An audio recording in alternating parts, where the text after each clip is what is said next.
Les damos la más cordial bienvenida al lanzamiento del libro Confianza, construyendo las bases para el emprendimiento. De forma muy especial, agradecemos hoy a las autoridades que nos acompañan, señor Patricio Donoso, presidente de la Cámara Chilena de la Construcción, señor José Antonio Guzman, presidente de la Corporación Empresa y Sociedad, y al señor Carlos Schaerer, director del diario El Mercurio. Asimismo, agradecemos a los socios de la Cámara y a todas las personas que han aceptado la invitación para compartir esta mañana con nosotros. Antes de comenzar, les solicitamos apagar o dejar en silencio sus celulares e informarles que hemos puesto a su disposición un número de WhatsApp como único medio para poder enviar preguntas al expositor, las que serán respondidas al finalizar la presentación del speaker. Les pedimos, tomen nota, está en pantalla, para que puedan realizar las preguntas a medida que les vayan naciendo. Generar confianza es la clave del éxito para todo emprendedor, más aún si intenta surgir en países emergentes, donde debe sortear una serie de obstáculos tanto gubernamentales como legales e institucionales. Y este libro demuestra cómo hacerlo. El destacado profesor de la Escuela de Negocios de Harvard y estratega económico Tarun Khanna explica cómo construir las bases necesarias para el desarrollo de un emprendimiento y provocar con ello un real cambio social. Y lo hace basándose en historias individuales ocurridas en India, en México, Brasil y China, además de las lecciones aprendidas en su propia experiencia como cofundador de importantes emprendimientos realizados en China, India, Asia y Medio Oriente. Confianza de Khanna entrega una visión refrescante y brillante de cómo los individuos y los empresarios pueden construir relaciones duraderas, crear condiciones más positivas en la sociedad y superar las dificultades que están profundamente arraigadas en sistemas de desconfianza. Para dar inicio a esta jornada, dejo con ustedes al señor Patricio Donoso, presidente de la Cámara Chilena de la Construcción, quien nos da la bienvenida a este lanzamiento. Le damos un fuerte aplauso.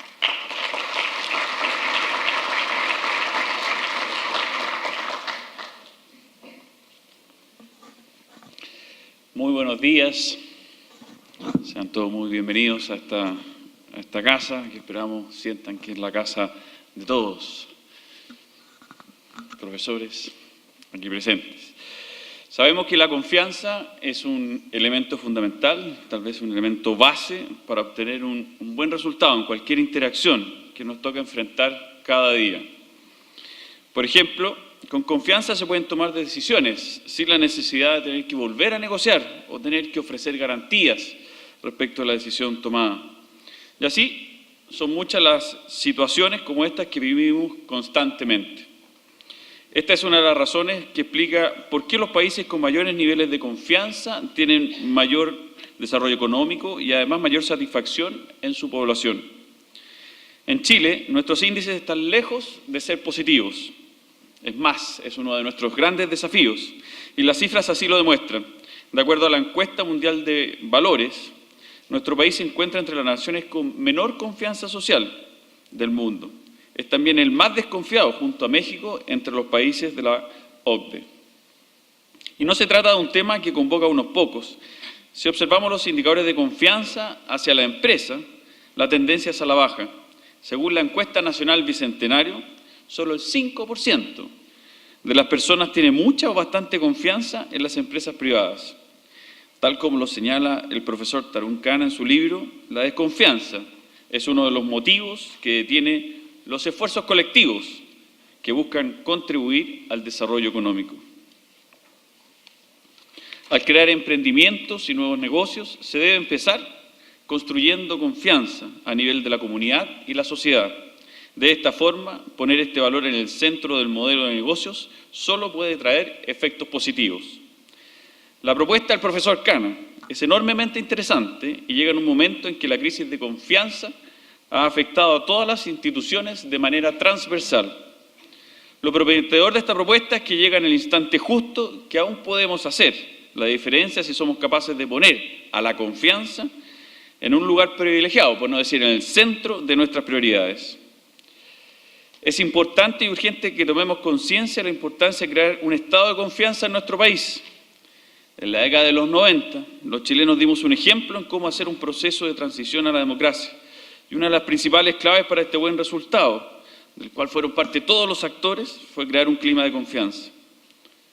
Pero por otra parte, vemos con preocupación y con impotencia, cómo se agudiza el conflicto en la Araucanía.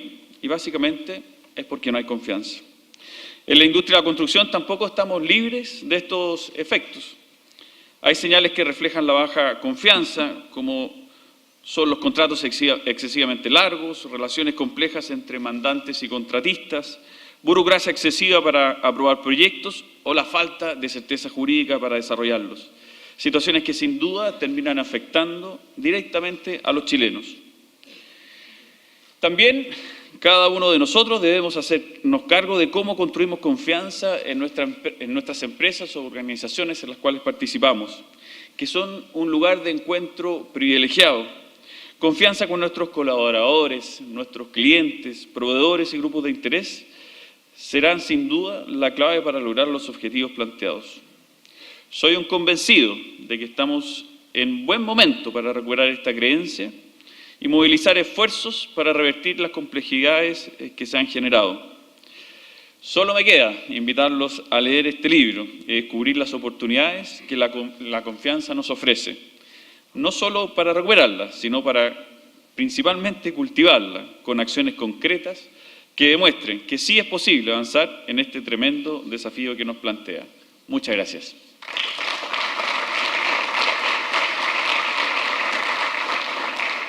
Agradecemos las palabras de nuestro presidente, el señor Patricio Donoso. Ahora invitamos al escenario al señor José Antonio Guzman Mata, presidente de la Corporación Empresa y Sociedad.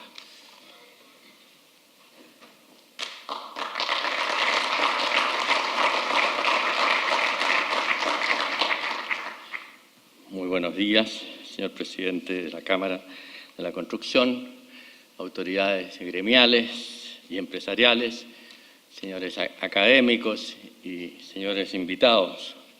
Deseo iniciar este saludo agradeciendo a todos ustedes su asistencia a este evento, a la Cámara Chilena de la Construcción por apoyarlo y acogerlo en su flamante sede, y al diario El Mercurio por impulsar la visita de nuestro distinguido invitado y promover su interesante libro.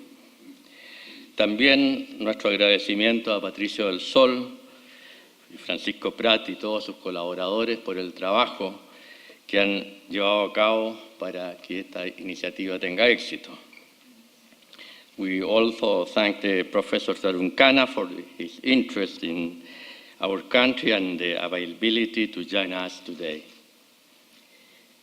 La Corporación Empresa y Sociedad surge hace casi 2 años por iniciativa del Consejo Nacional de la Cámara de la Construcción para intentar hacer frente a los alarmantes índices de desconfianza y malestar con la empresa privada y los empresarios que se acentuaba por aquellos días como consecuencia de malas y escandalosas prácticas realizadas por unas pocas empresas, pero más en general por la escasa adaptación de las empresas al requerimiento de la sociedad de hoy, que demanda a la empresa compartir el valor, la creación de valor con todos los grupos de interés relevantes para ella. Hoy en día, para que la operación de una empresa permanezca en el tiempo, o dicho en otros términos, se haga sostenible, requiere obtener y conservar la llamada licencia social para operar, lo cual implica satisfacer no solo el interés de los accionistas y clientes de la empresa, sino también el interés de las comunidades relevantes para ella, de los proveedores, los trabajadores y las autoridades. Pareciera entonces que la tarea más importante de la administración de una empresa hoy día es alinear los intereses detrás de un objetivo que genere valor para todos los grupos mencionados. En este sentido, el libro Confianza del profesor Khanna constituye un excelente aporte para descubrir directrices y medidas concretas que puedan ayudar a las empresas a lograr los objetivos señalados. En sus 67 años de vida, la Cámara ha sido pionera en entregar un legado que va mucho más allá de su contribución al desarrollo económico del país, creando numerosas instituciones de carácter social en apoyo a los trabajadores y a la sociedad entera, nacidas del impulso de los empresarios de la construcción. Pero si queremos restablecer la plena confianza de la sociedad en la iniciativa privada y en nosotros como empresarios, debemos ser capaces de adaptarnos al requerimiento de los tiempos con ideas como las que nos plantea el profesor Khanna, a quien agradecemos nuevamente su presentación esta mañana. Muchas gracias.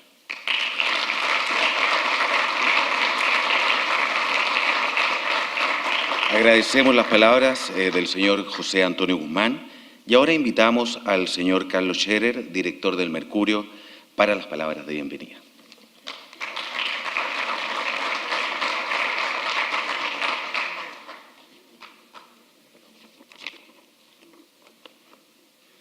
Muy buenos días. Yo quiero, primero que nada, agradecer a nombre del Mercurio a la Cámara Chilena de la Construcción y a su corporación Empresa y Sociedad por habernos hecho partícipes de esta actividad.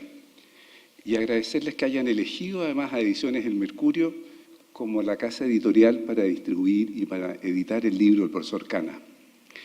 En lo personal, además, yo me siento muy honrado por esta invitación porque tuve el privilegio de trabajar bajo la conducción de José Antonio Guzmán, que fue uno de los jefes más exigentes y formadores que me tocó antes de entrar a la prensa.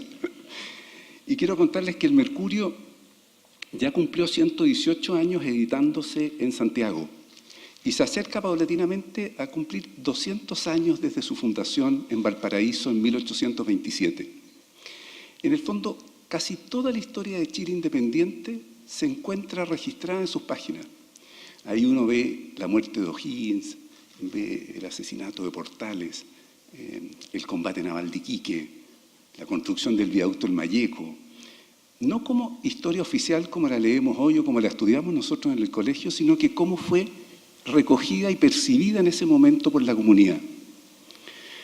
De tal suerte que si uno recorre sus páginas y va viendo sus noticias, sus fotos, incluso la publicidad, a lo largo de los años uno empieza a percibir la enorme transformación y cambio que ha vivido nuestro país en este periodo, en todos los ámbitos, en las realidades físicas de nuestras ciudades, de nuestros barrios, nuestras calles, toda nuestra infraestructura en general, en que ha tenido un rol protagónico muchos miembros de la Cámara Chilena de la Construcción, pero también los cambios que hemos experimentado en el ámbito cultural, en la forma de ver el mundo, en los estilos de vida de los chilenos y, por cierto, en la forma de entender la actividad empresarial y de entender el foco y la relación entre la actividad empresarial y la comunidad, una materia que es mucho más de interés, creo yo, de la Corporación Empresa y Sociedad. El Mercurio ha procurado acompañar informativamente todo este proceso de cambio a lo largo de los años, pero como bien señala el profesor Khanna, la prensa no solo registra informativamente actividades económicas, sino que a veces también influye en ellas. Y nosotros estamos conscientes que desde la perspectiva particular de un proyecto, a veces la prensa puede ser percibida como una molestia, como una cosa que cuestiona, que no entiende la importancia de un proyecto, el aporte que va a hacer a la comunidad, que es escéptica. Pero creemos que desde un punto de vista sistémico, la prensa y la existencia de una prensa de calidad es fundamental para tener un ambiente de negocio sano, para tener una prensa que contrapesa al poder público, que exige transparencia a las autoridades. Son todos factores que uno ve que en la obra del profesor Khanna son fundamentales para crear ese clima de confianza que permite y favorece y fortalece el desarrollo de la actividad privada. Es cierto lo que ha dicho el presidente de la Cámara, de que tenemos una larga tarea por delante, las cifras así lo indican, en materia de crear confianzas, pero también que si uno mira el panorama vecinal de Chile, sin lugar a dudas, tenemos un activo intangible de confianza que hemos creado entre todos y que tenemos que cuidar. Nosotros Desde el Mercurio lo hacemos con entusiasmo, creemos que lo estamos haciendo desde 1827 como una forma de contribuir al progreso de nuestro país, con la misma fuerza, compromiso y convicción con que hemos visto que lo ha hecho la actividad empresarial. Yo le agradezco a la Cámara Chilena de la Construcción y a la Corporación Empresa y Sociedad por darnos la oportunidad de reflexionar sobre esto y de hacerlo a la luz de la obra del profesor Khanna. Muchas gracias.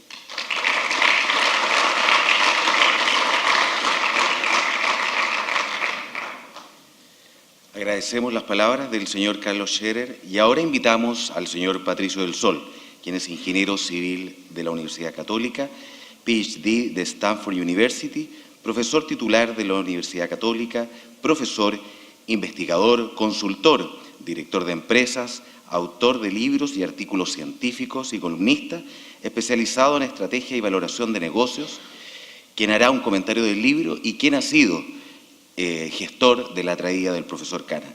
Le damos un fuerte aplauso al profesor Patricio.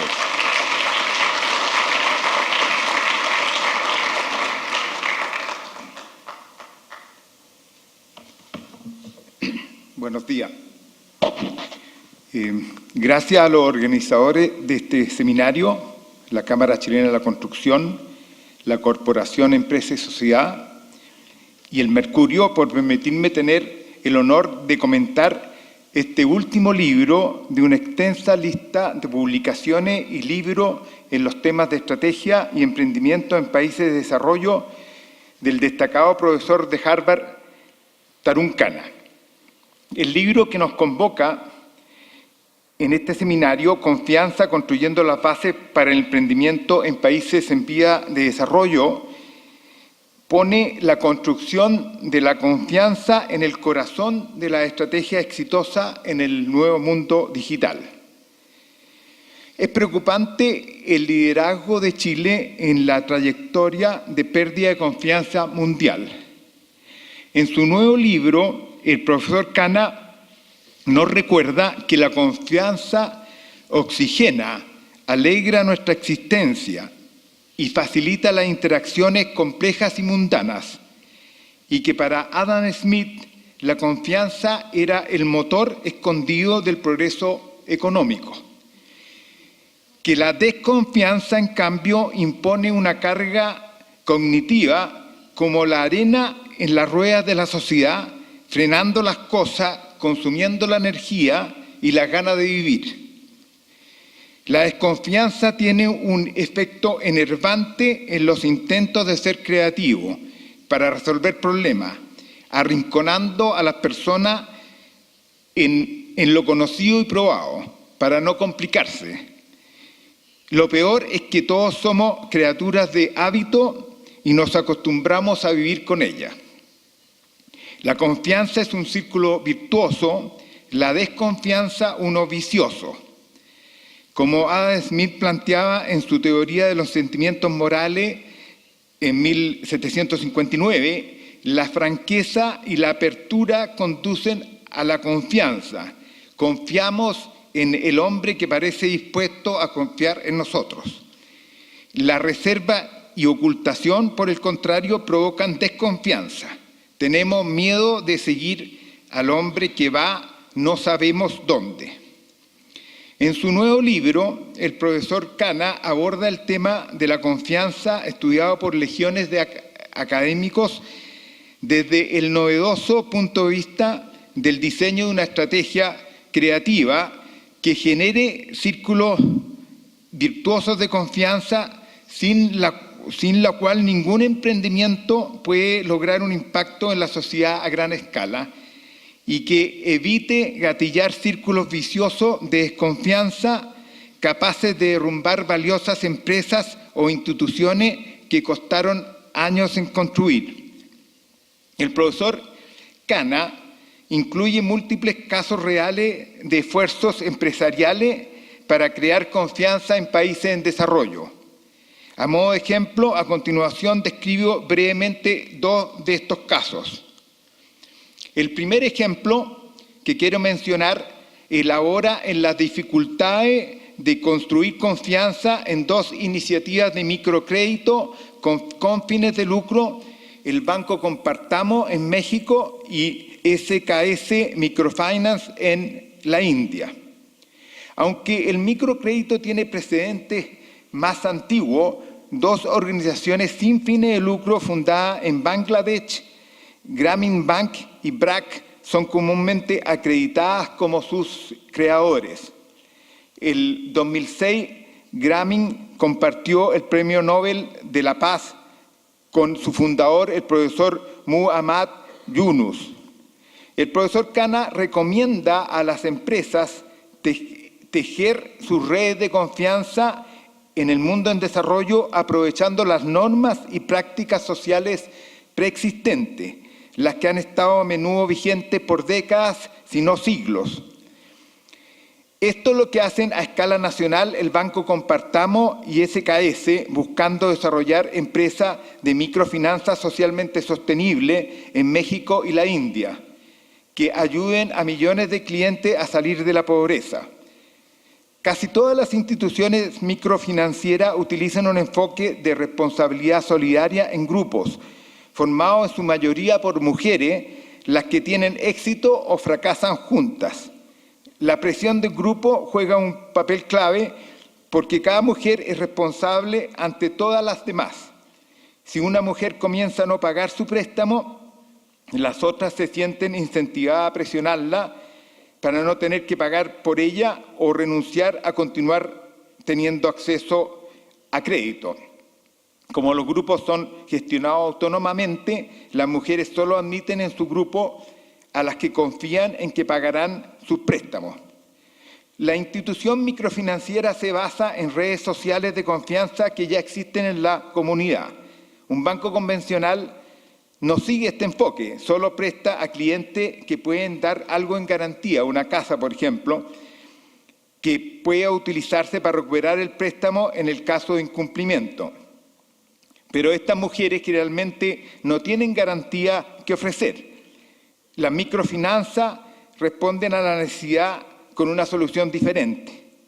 Hoy el Banco Compartamos da préstamo a más de 2,7 millones de clientes y tiene una valorización bursátil de 2,5 mil millones de dólares. Y es el banco más rentable de Latinoamérica. CChC da créditos a 6 millones de mujeres y tiene una valorización bursátil de 2,4 mil millones de dólares. Esto se ha logrado con un esfuerzo monumental de creación de confianza. Las ofertas públicas de Compartamos el 2007 y de CChC el 2010 dieron a los medios una narrativa de máxima sintonía. ¿Era el microcrédito todavía sobre altruismo y ayudar a la gente a superar la pobreza o simplemente se había convertido en otra forma de ganar dinero con los pobres?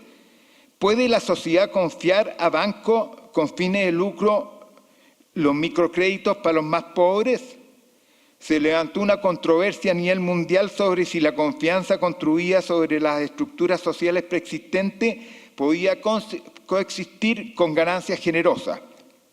Las tasas de interés anuales de 75 y 100% cobradas por Compartamos llevaron al premio Nobel Yunus y a otros en la comunidad de microfinanza a acusar a los ejecutivos de Compartamos de convertirse en los nuevos usureros del planeta. Los defensores de Compartamos argumentaron que para muchos mexicanos la alternativa a los préstamos de Compartamos eran los prestamistas que cobraban intereses muchísimo más altos. CChC tuvo aún más dificultades. Su valorización, que el 2010 rápidamente había llegado a 2.000 millones de dólares, perdió 96% de su valor debido al feroz ataque que tuvo en el estado indio de Andhra Pradesh por parte de los políticos locales que sintieron amenazada su capacidad de utilizar el crédito rural como una herramienta política para conseguir votos. Al ser testigo del rápido crecimiento de los microcréditos administrados por privados, los gobiernos locales salieron a competir financiando grupos de autoayuda, cobrando tasas de interés más bajas, pero la entrega del dinero y el reembolso de las cuotas eran engorrosos y estaban llenos de prácticas corruptas. Como resultado, la mayoría de las mujeres prefirieron la confiabilidad de los préstamos de las instituciones privadas. Los políticos respondieron manipulando las palancas comunicacionales y del gobierno estatal para proteger su negocio. Todas las instituciones de microcrédito, incluida CChC, fueron acusadas de explotar a los pobres. Los periódicos publicaron acusaciones espeluznantes contra sus empleados, alegando que prestaban excesivamente y luego presionaban a los que no podían pagar a través de coacción, la humillación pública y otras tácticas agresivas que tenían a los clientes desesperados al borde de suicidio.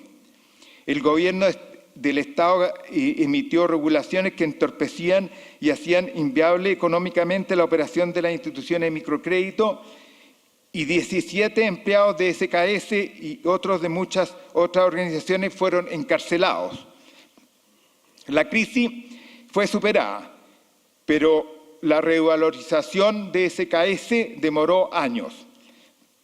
Una de las decisiones que incluyó la estrategia de CChC para recuperar la confianza fue cobrar las tasas de interés más bajas posibles, invirtiendo fuertemente en confianza, devolviendo la plata a los clientes. En la actualidad, las tasas de CChC de alrededor de 19,5% anual son las más bajas para microcréditos del mundo. El segundo caso abordado por el profesor Khanna que quiero mencionar es el de Unique ID, la organización creada el 2009 por el gobierno de la India con el objetivo de dar a sus 1.200 millones de habitantes un número de identidad único, un número de 12 dígitos que lleva el nombre de Aadhaar, palabra que significa base en hindi. El 2017, Unique ID logró que el 99% de los habitantes de la India tenga una tarjeta Aadhaar. Hoy Aadhaar puede reclamar el título de ser la plataforma de identidad digital en línea más grande del planeta. Es difícil exagerar la relevancia de esta iniciativa. Aadhaar proporcionó lo básico, una medida confiable de identidad, de modo que los individuos pudieran ser vistos por la sociedad y el Estado. Ser invisible había sido un precursor de la marginación y Aadhaar devolvió a la gente a la corriente principal. Aadhaar proporciona la base para mejorar la inclusión del 42% de la población de la base de la pirámide en India, quienes, por ser indocumentados, no recibían los beneficios de los programas sociales o debían sobornar a los funcionarios públicos para obtenerlos.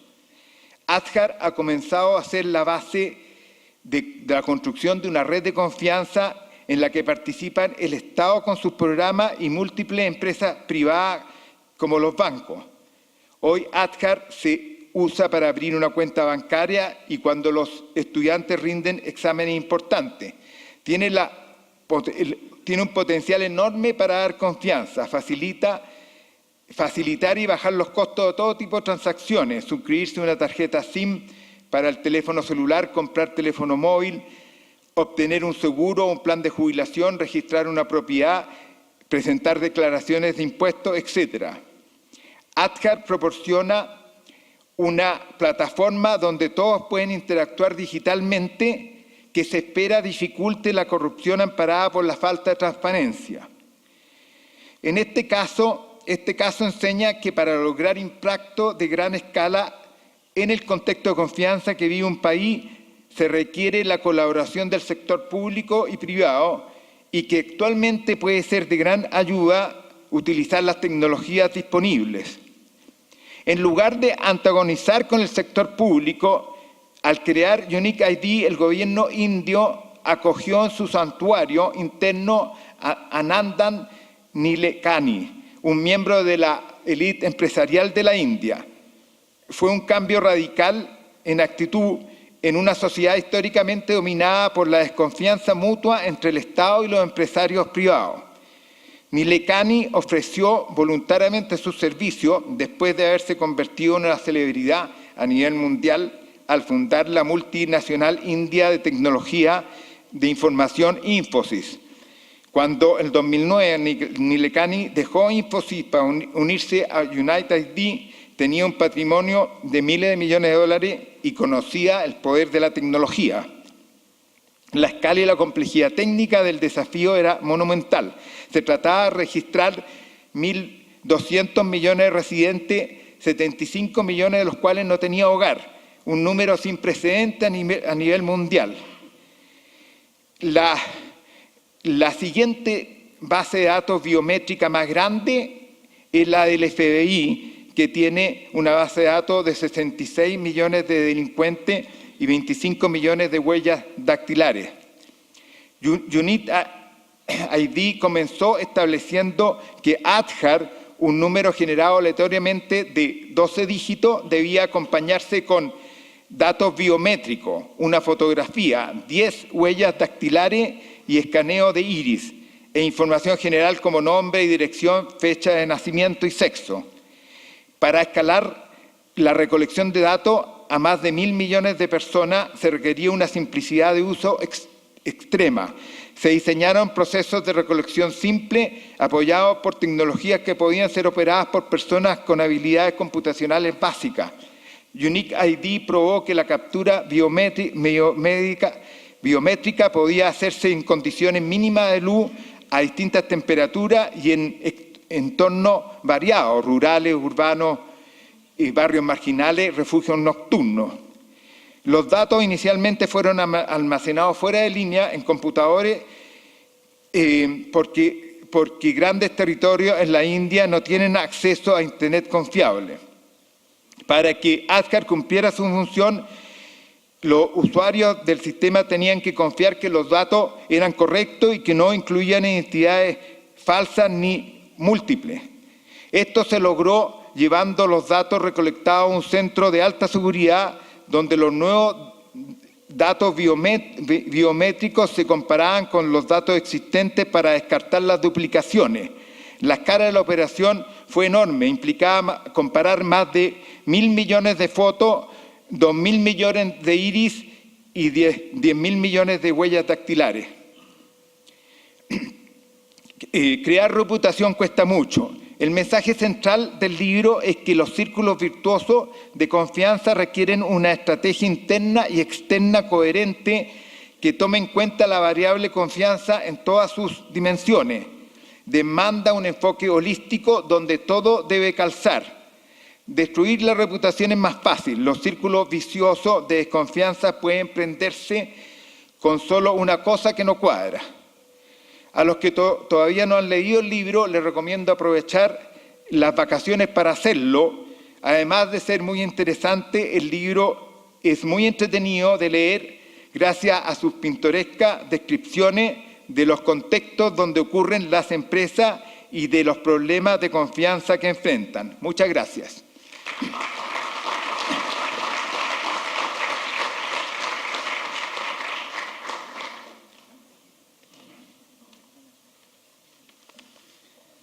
Agradecemos las palabras del profesor Patricio del Sol.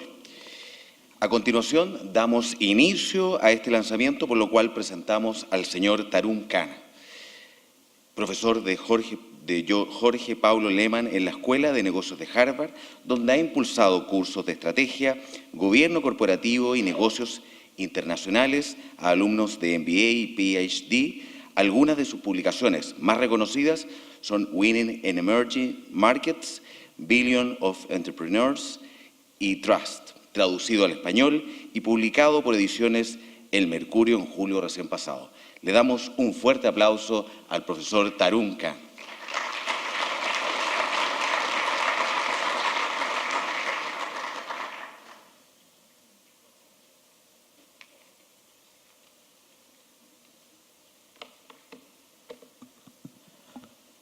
Buenos días, good morning.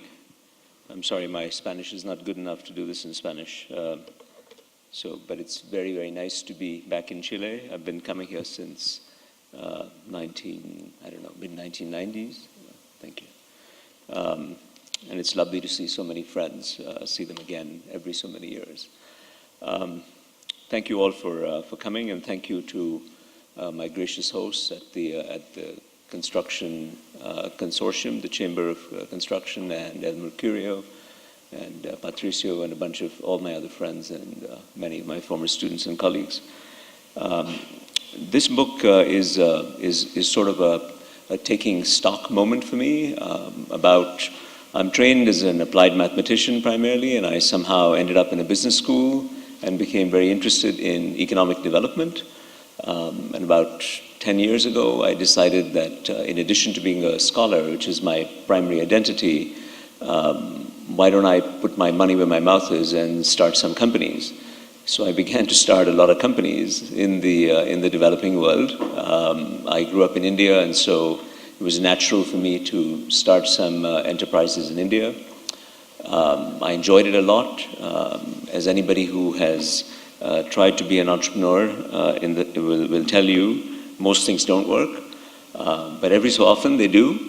And so if you stick with it, something usually works out. And that's what I've been doing in parallel, staying at Harvard as my intellectual and physical base, but traveling to a lot of developing countries. I'd say 3/4 of my time is spent in Asia, in China and India, and a fourth of my time is spent in other parts of the world. So having written my last book that was more a personal experience book called Billions of Entrepreneurs from China and India about 10 years ago, I thought it was time to again take stock and reflect on some of the personal experiences I had. So this book is a result of personal experiences. Some are my own enterprises and companies, and some are entities that I've studied and played a role in over the years.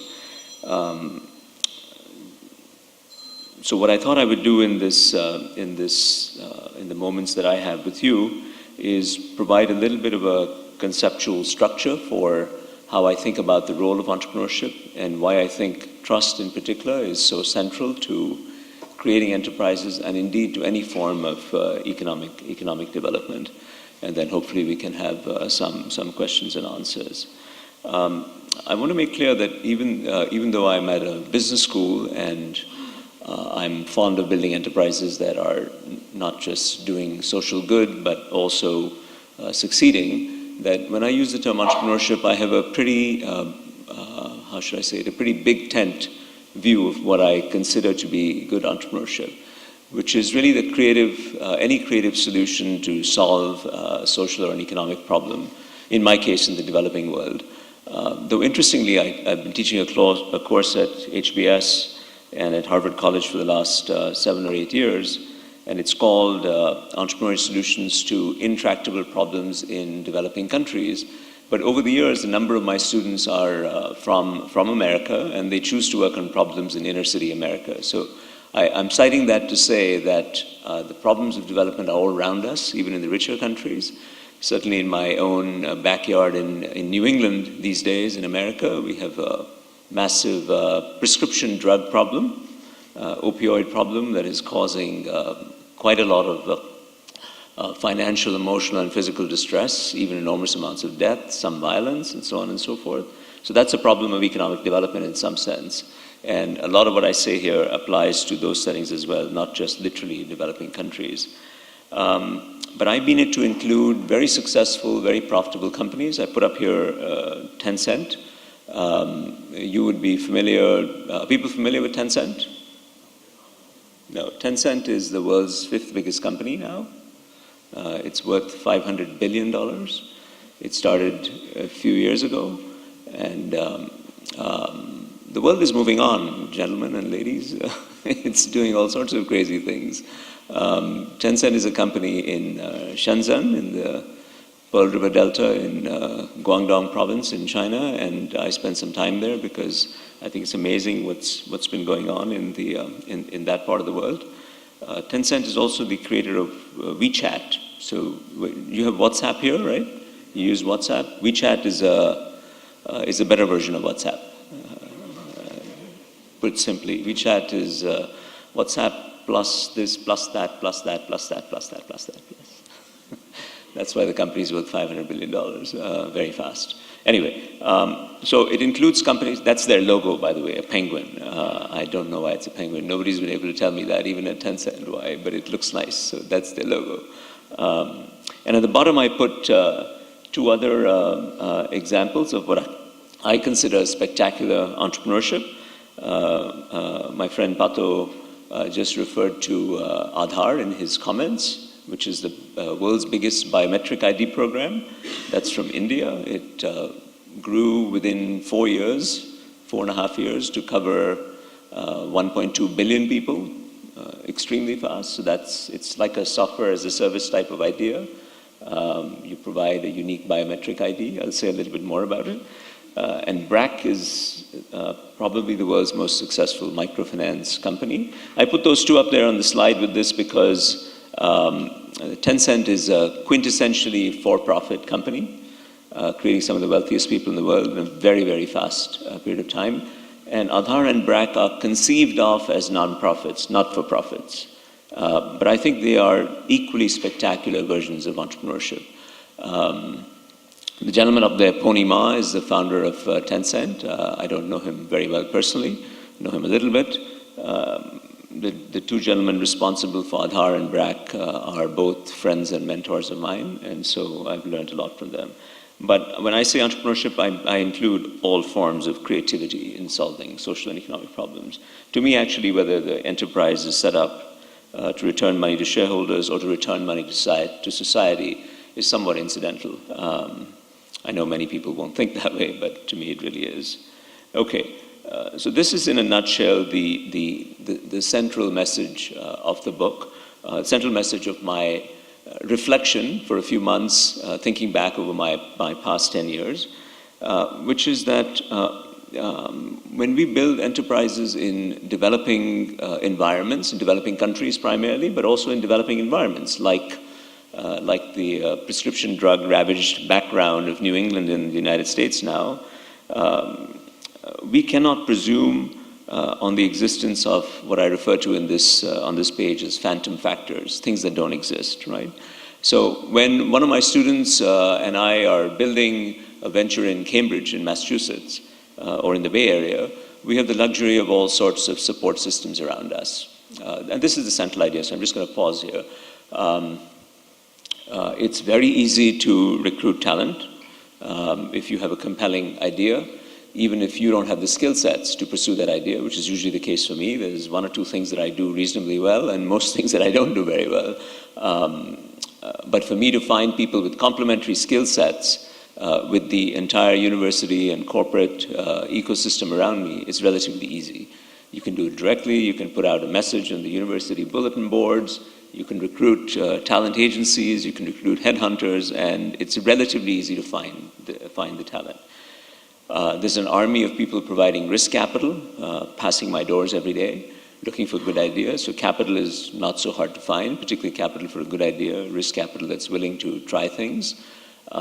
You can find intellectual property lawyers very easily. You can find arbitration, people who do arbitration for a living. You can find, what else can you find? You can find specialized media agencies. And you can find them being arbitrarily specialized for arbitrarily smaller and smaller segments of societal needs. So people specializing in life sciences or a particular piece of life sciences, people specializing in machine learning, in media analytics, and so on. So the infrastructure is there. All I need to do is show up with an idea and convince a group of talented people that this idea is worth taking a chance on, and we're off to the races. Now, in the parts of the world that I choose to spend my professional life in Johannesburg and Lagos and Sao Paulo and Beijing, that's not the case. Even in the most developed of those settings, it's not the case. Now, of course, if you look out of your window and say, well, you know, do we have McKinsey? Sure. You've got the semblance of an infrastructure, but it's the depth and sophistication of it that I'm directing attention to. And so when I say phantom factors, what I mean is that, relatively speaking, these support systems for helping entrepreneurs take their ideas to fruition are missing. And so the central task of the entrepreneur, in addition to doing whatever he or she wants to do, is to realize that he has to build a business system, an operating system that does not rely on these things that are missing around them or that explicitly compensates for them. And to me, the only way, simple to state, very, very hard to do, to create an enterprise that scales in the developing world is to focus very much on cultivating trust. And I'll give you some examples of what I mean by this, because there's a way to make it concrete as opposed to just an idea, just an academic idea. But if you're able to foster an ambiance of trust around you, it's easier to bring together people to collectively compensate for these institutional problems. And that's what allows you to take the idea to market. That's the central idea. And in the rest of this talk, what I wanted to do was just give you, put some color around it, give you some concrete examples. Again, situations that I'm very personally involved with in different ways, sometimes with some success, sometimes with less success. Many of these are in the book, and some are not, but they're the same spirit. Now, the idea of trust is extremely old.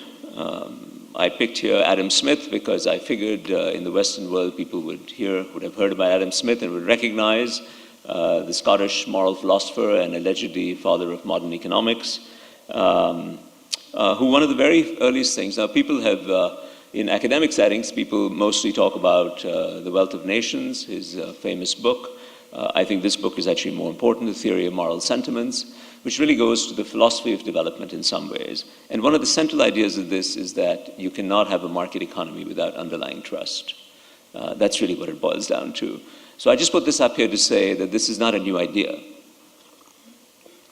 To the extent that I'm trying to contribute something to this centuries-old conversation, what I'm trying to say is that it is the task of the individual entrepreneur to cultivate trust.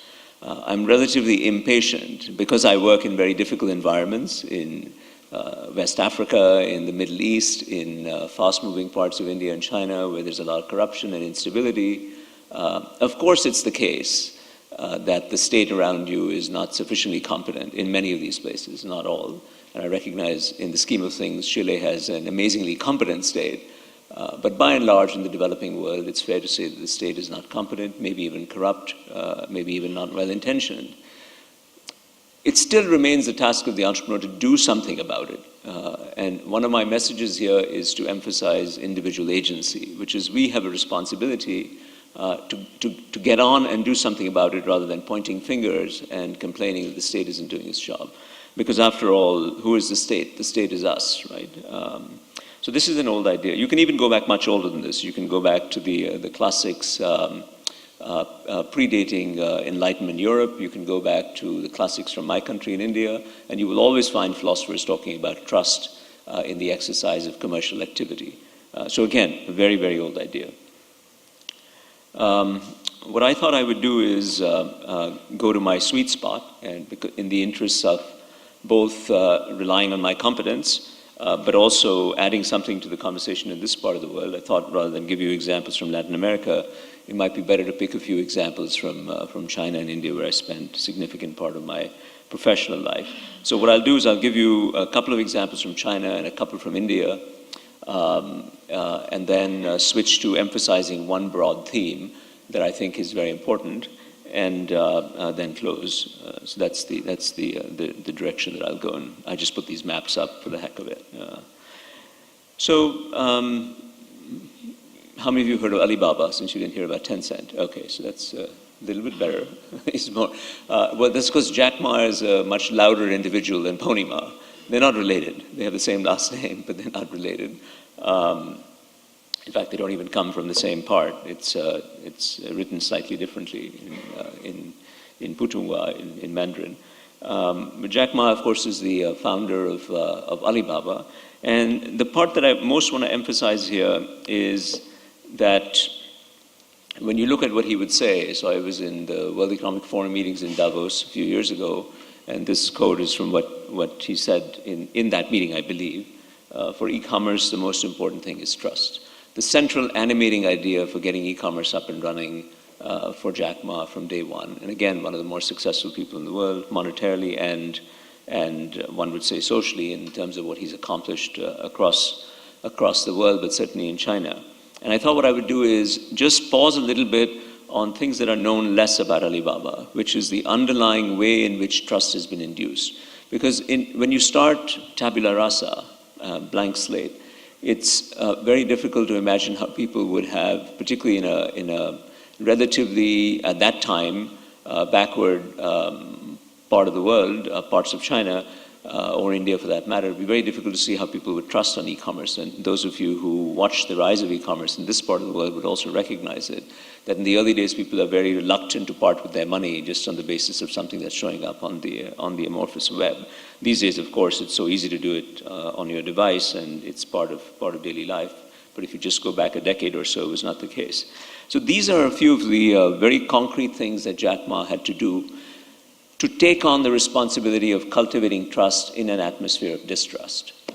And that's the central idea that animates all of the examples that I'm going to give you. And I think it makes it very clear in this simple example. So my book, I end with a few pages on this example, but I thought I would start with it here instead, just for rhetorical convenience. Trespass is a simple idea that, look, somebody puts up a little virtual shop front on an Alibaba platform, on Taobao. Taobao is the B2C platform for Alibaba. I continue to work with Alibaba, but working with them to go into rural China. And it's interesting that a lot of the problems that I'm going to talk about that were solved by these devices that I'll describe to you in a second are still unsolved in rural China. And so Alibaba has now been through its third or fourth big corporate reinvention, trying to get its own system from urban China into rural China, and has still not cracked it in any way. So this is a tricky problem that entrepreneurs have to keep revisiting.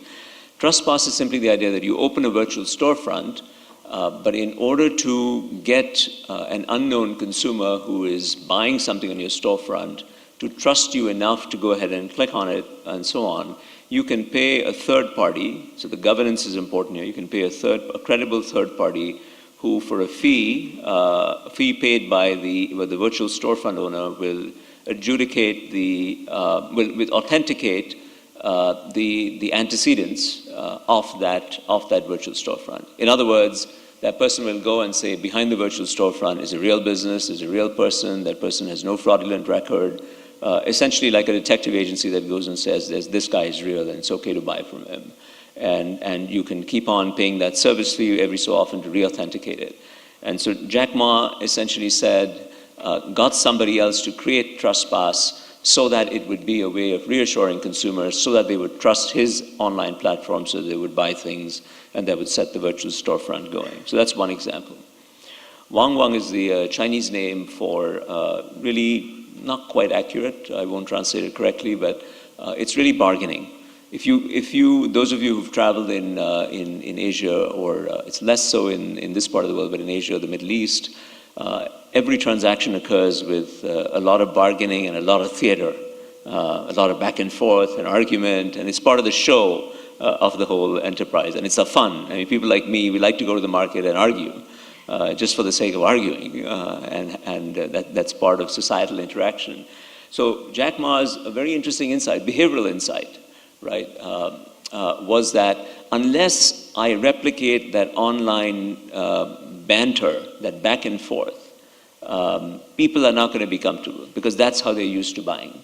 So Wang Wang is really an attempt to replicate the back and forth in the Chinese marketplace. Or the Dubai marketplace, or the Jeddah marketplace, or the Nairobi marketplace, or the Bangalore marketplace, is that you always have these people kind of arguing with each other and pretending to leave and then coming back and say, okay, I'll buy it, okay, I won't buy it, right? So Wang Wang is that. You can exchange it through instant messaging, you can go back and forth and argue, and then you buy it. And it has the trust that is born out of familiarity, right? As a behavioral enterprise. So you see the different things. Trespass is very practical, right? Trespass is, why don't you go set up a separate entity, you'll get a commission, I'll be happy, you authenticate him, we're all good. That's a very mechanical, simple, clever device. Wang Wang is a psychological insight, right? Implemented in software in some ways. Okay. Alipay is, of course, now one of the biggest financial institutions in the world itself, that will be spun off and itself be worth about $150 billion when it's listed. But Alipay really came from the insight, is a simple, which we have seen in this part of the world also in many online sites, escrow mechanisms, which is, I want to buy from you, we don't really know each other, so we don't trust each other, we have no reason to, we're not sure about the overall authenticity of the system, so you order and put the money in an escrow account, I'll give you once I know that your money's in the escrow account, I'll give you the stuff, and then the escrow guy will pay me. And so Alipay is an escrow mechanism of sort. So all these three are mechanisms to make it easier. Now, Jack Ma could have done what all the Chinese at that point, at that time the web had begun to take off in other parts of the world, and the Chinese I know, including many people that I know, were looking at it and saying, this is not going to work in China because, people won't buy online, and they don't trust people online, and so they won't buy it. The difference about this fellow, Ma, is that he said, okay, why don't they, that's my task. My task is to reassure people. If I can reassure people, then I can build this business. And I can open up China to the world and the world to China and the Chinese to each other. And these are concrete, I've just put up 3 or 4 things here. There's actually probably 40 or 50 small things that you keep on improving to keep on adding to layers and layers and layers of trust. Then you set up these, what the previous speakers are referring to as virtuous cycles of trust in different ways. Yubao is just a mutual fund that I actually should not have put it up there, but Yubao is a mutual fund that it's related to Alipay, but I won't take time on this.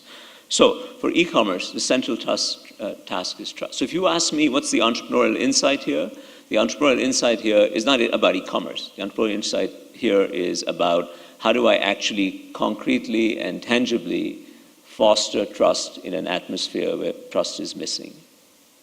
And the rest is almost $700 billion enterprise, right, in a short period of time. Okay, let me tell you about one aspect of WeChat and Tencent, which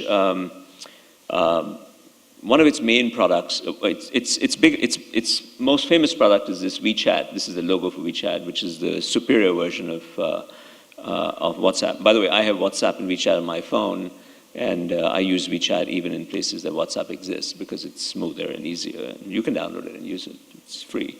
Like WhatsApp.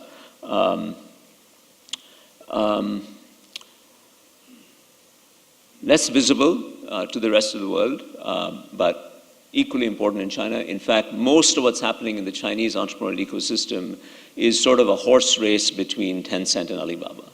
Right? They're all racing to invest in hundreds and hundreds and hundreds of ventures in real time, competing with each other. They all have their spheres of influence. Alibaba is headquartered in Hangzhou in the eastern China, very close to Shanghai in Nanjing province, and Tencent is headquartered in Shenzhen, which is sort of the artificial city that was created by the Chinese in the late 1970s, 1980s, and has become one of the biggest cities in China. But the piece over here that I want to emphasize, apropos the trust aspect, is this piece here. And let me explain to you how this came about. Tencent really started because there were 4 friends, Pony Ma being, I think, the ringleader, 4 friends all in the same university deciding to come together and basically copy software products that existed in other parts of the world. In fact, there was an instant messaging company in Israel. There was a gaming company, I think, in Scandinavia that gave them their initial insights, and they took those versions and adapted them to China and created something that was small. Like many entrepreneurial stories, almost went bankrupt 2 or 3 times. Ultimately had a lucky break when Naspers, Johannesburg media company, invested in them. Naspers is worth $100 billion today itself, but a good $50 billion of that is the result of this accidental investment in WeChat. So lucky break for the South Africans. But that's how they started. And layer upon layer of software products, very strong in online gaming. A lot of the games that people play online come out of Tencent, frequently winning all these awards. WeChat is created by an engineer within the Tencent group that then spun off and became its own very large enterprise, still part of the Tencent group. But here's the central challenge that the Tencent management faces today. China, even though its growth rate has slowed to 6% or so, official growth rate, probably real growth rate is closer to 5%, it's still pretty fast growing, from even though it's slower than the 8, 9, 10 that it used to be. Shenzhen in particular, in this southern Chinese province, grows at much faster rates than the rest of China. The average age of people at Tencent is probably 26 years old, 27 years old. They add don't hold me to these numbers, don't quote these numbers, but they are sort of roughly correct. They must be adding tens of thousands of people every year to their employee roles. The average duration that somebody stays at Tencent as a worker is probably 2.6 years, right? So try to visualize that. You're building an enterprise that's already among the biggest in the world, right? That's still growing at 30-40%. Your employee roles in numeric terms are growing at tens of thousands a year, and nobody's staying more than 2 years. I actually have trouble putting my arms around this, right? Getting my head around this. So the challenge was, how do you create a situation that deals with this, that allows you to access the talent, that allows you to have this fluidity? And the idea, this is not how Tencent would describe it, this is how I describe it, so don't attribute it to Tencent. You can attribute it to me and blame me for it. I think of Tencent as being a company without any walls, without any metaphorical walls, contractual walls, which is they have made it very easy for talent to flow in and out, in a limiting sense, because they have no choice. There's no way to keep up with the growth. And to do that, there's a phrase that I use in the book over and over again, that the task of the entrepreneur is not just to create something new, it's also to create the conditions to create. It's a little bit of a tongue twister, but it's a way of saying that, look, this is not Cambridge, Massachusetts, or Palo Alto, where you have all the supporting institutional structures around you. These are missing, they're underdeveloped. And so, and even in the fastest growing parts of my own country in India and of China, where it's my secondary professional home, it's very hard to get things done, because these are younger entrepreneurial environments. They're ancient civilizations, but they're young entrepreneurial environments, and the infrastructure, the soft infrastructure that aids and abets creativity and entrepreneurship is emerging slowly. By the way, the US took 100 years to get it right? Or to get its current, so it's not that I'm saying that it's done really well in one place and not in others. It just takes time everywhere. That's the human reality. And we are in the early stages of that process in the developing world. So what Tencent has basically done is said, okay, rather than get frustrated, let's solve the problem. Let's create something called Tencent University, which makes it much easier. Now, many of you will say that we have large corporations in Chile and Latin America that have their own training centers and their own mini universities. That's commonplace around the world.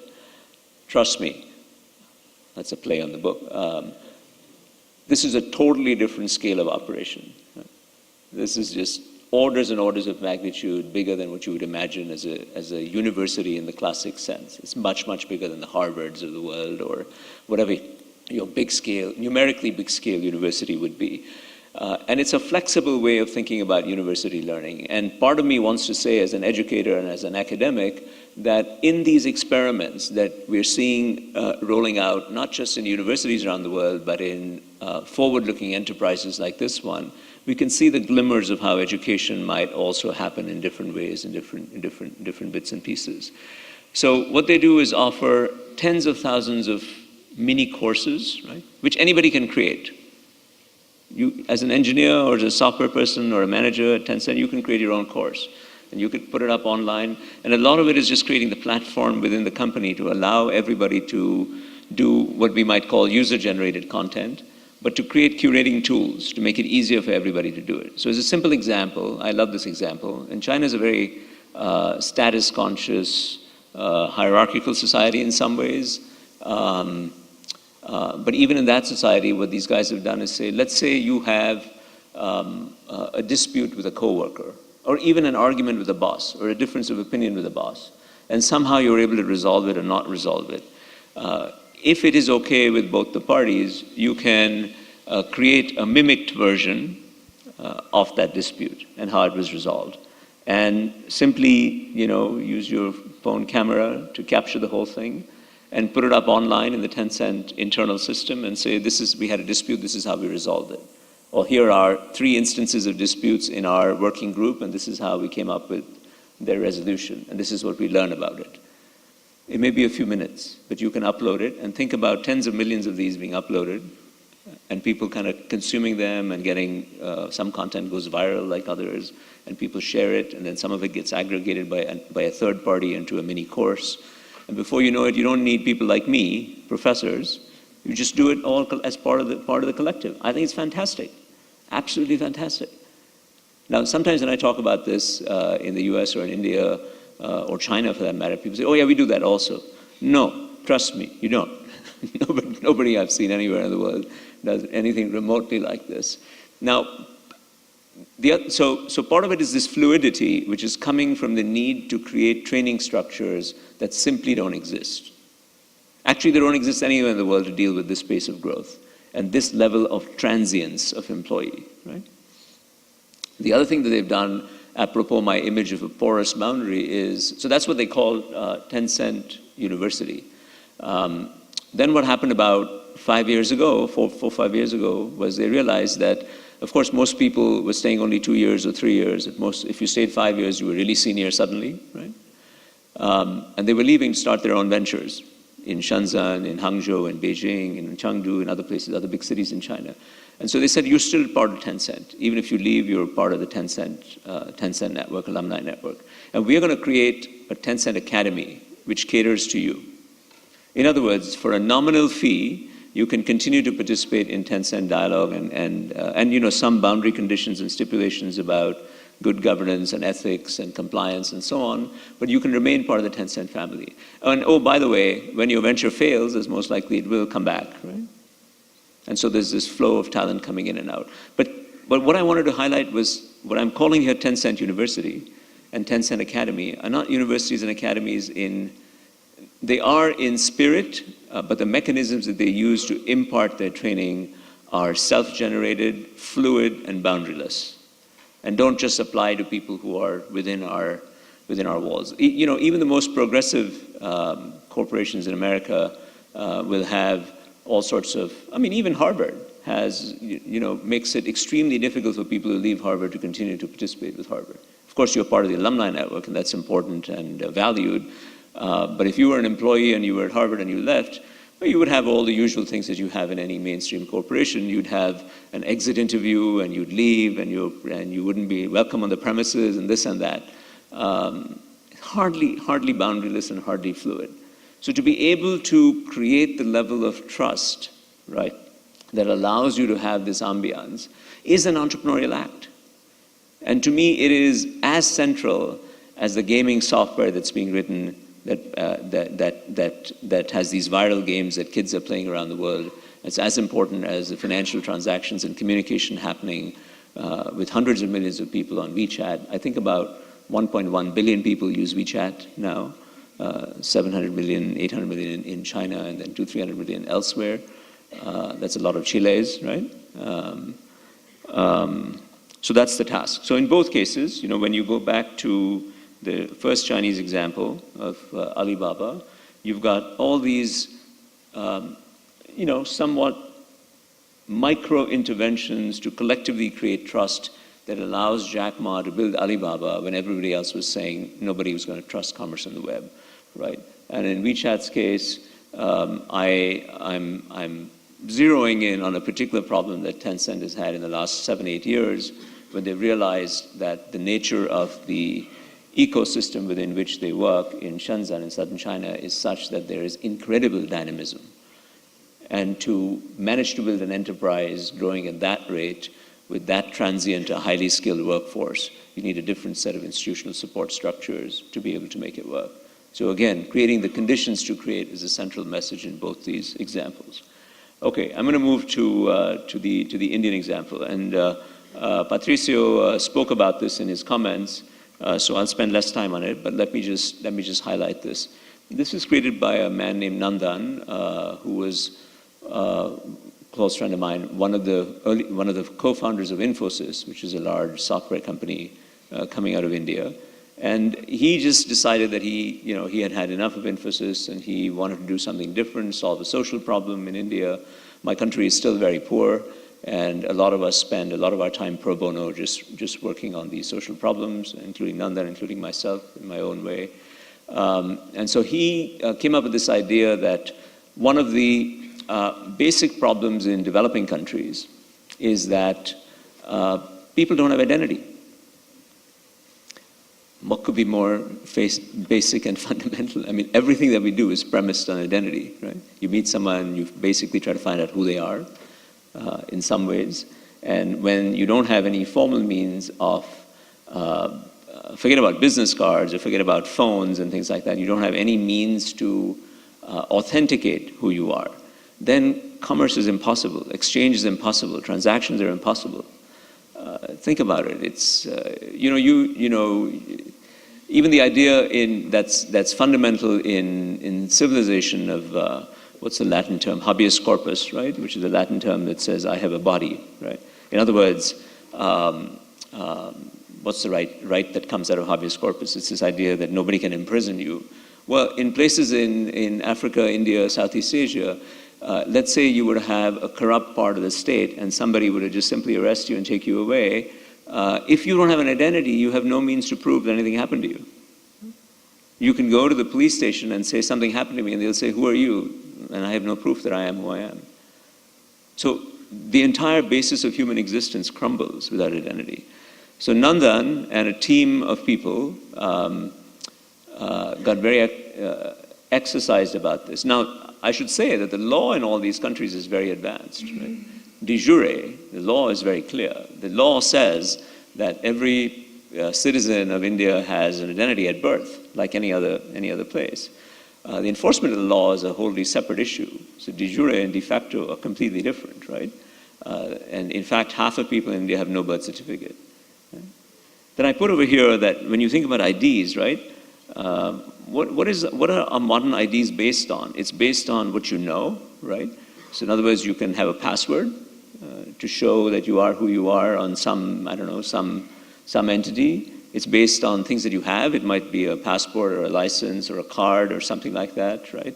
Or an image that you can scan on something with your phone. And then ultimately and most fundamentally, it's based on what you are, on you, your body, your biometrics. So we decided that this would be built from biometrics. In other words, it would be built from, of course, your 10 fingerprints. But then the problem is that when you're working in manual labor, you don't have fingerprints. Did you guys know that? I didn't know that, actually, when we started. You actually don't have fingerprints. Your fingerprints get smudged and they're not reliable anymore. But the combination of fingerprints, if necessary, prints of your toes and iris scans, you can get to 99.9995%. So that's what was built. A system of biometric identity was built, and the computational challenges here are massive. Right? Because now what you want is anybody, the most illiterate, unschooled, poorest person in India, to go to any part of India, basically flash her eye, and instantly the transacting party should know who that person is. That's a computational problem that is extremely difficult to solve. Because what you need that eye scan to happen instantly. You need it to happen in low infrastructure environments. You need that to be authenticated through a central authentication services with foolproof backup. You need it to happen in very fast, think 3-4 seconds, faster than a MasterCard or Visa authentication would be a good benchmark, so that it can be reliable. Now suddenly, so this is what was done in 4 or 5 years. I mean, it is the New Yorker, which is a magazine, a somewhat pretentious magazine, read by the intelligentsia in America, famously called it the most audacious social experiment in the history of the world. Now, that's a bit over the top. But you get the sense that this is really a moonshot in some ways. Anyone know what the biggest biometric database in the world is, other than this one? Any guesses? FBI? Good guess. FBI has about 60 to 80 million has the biometric details of about, let's be generous, 100 million people in its database. This is 1.2 billion.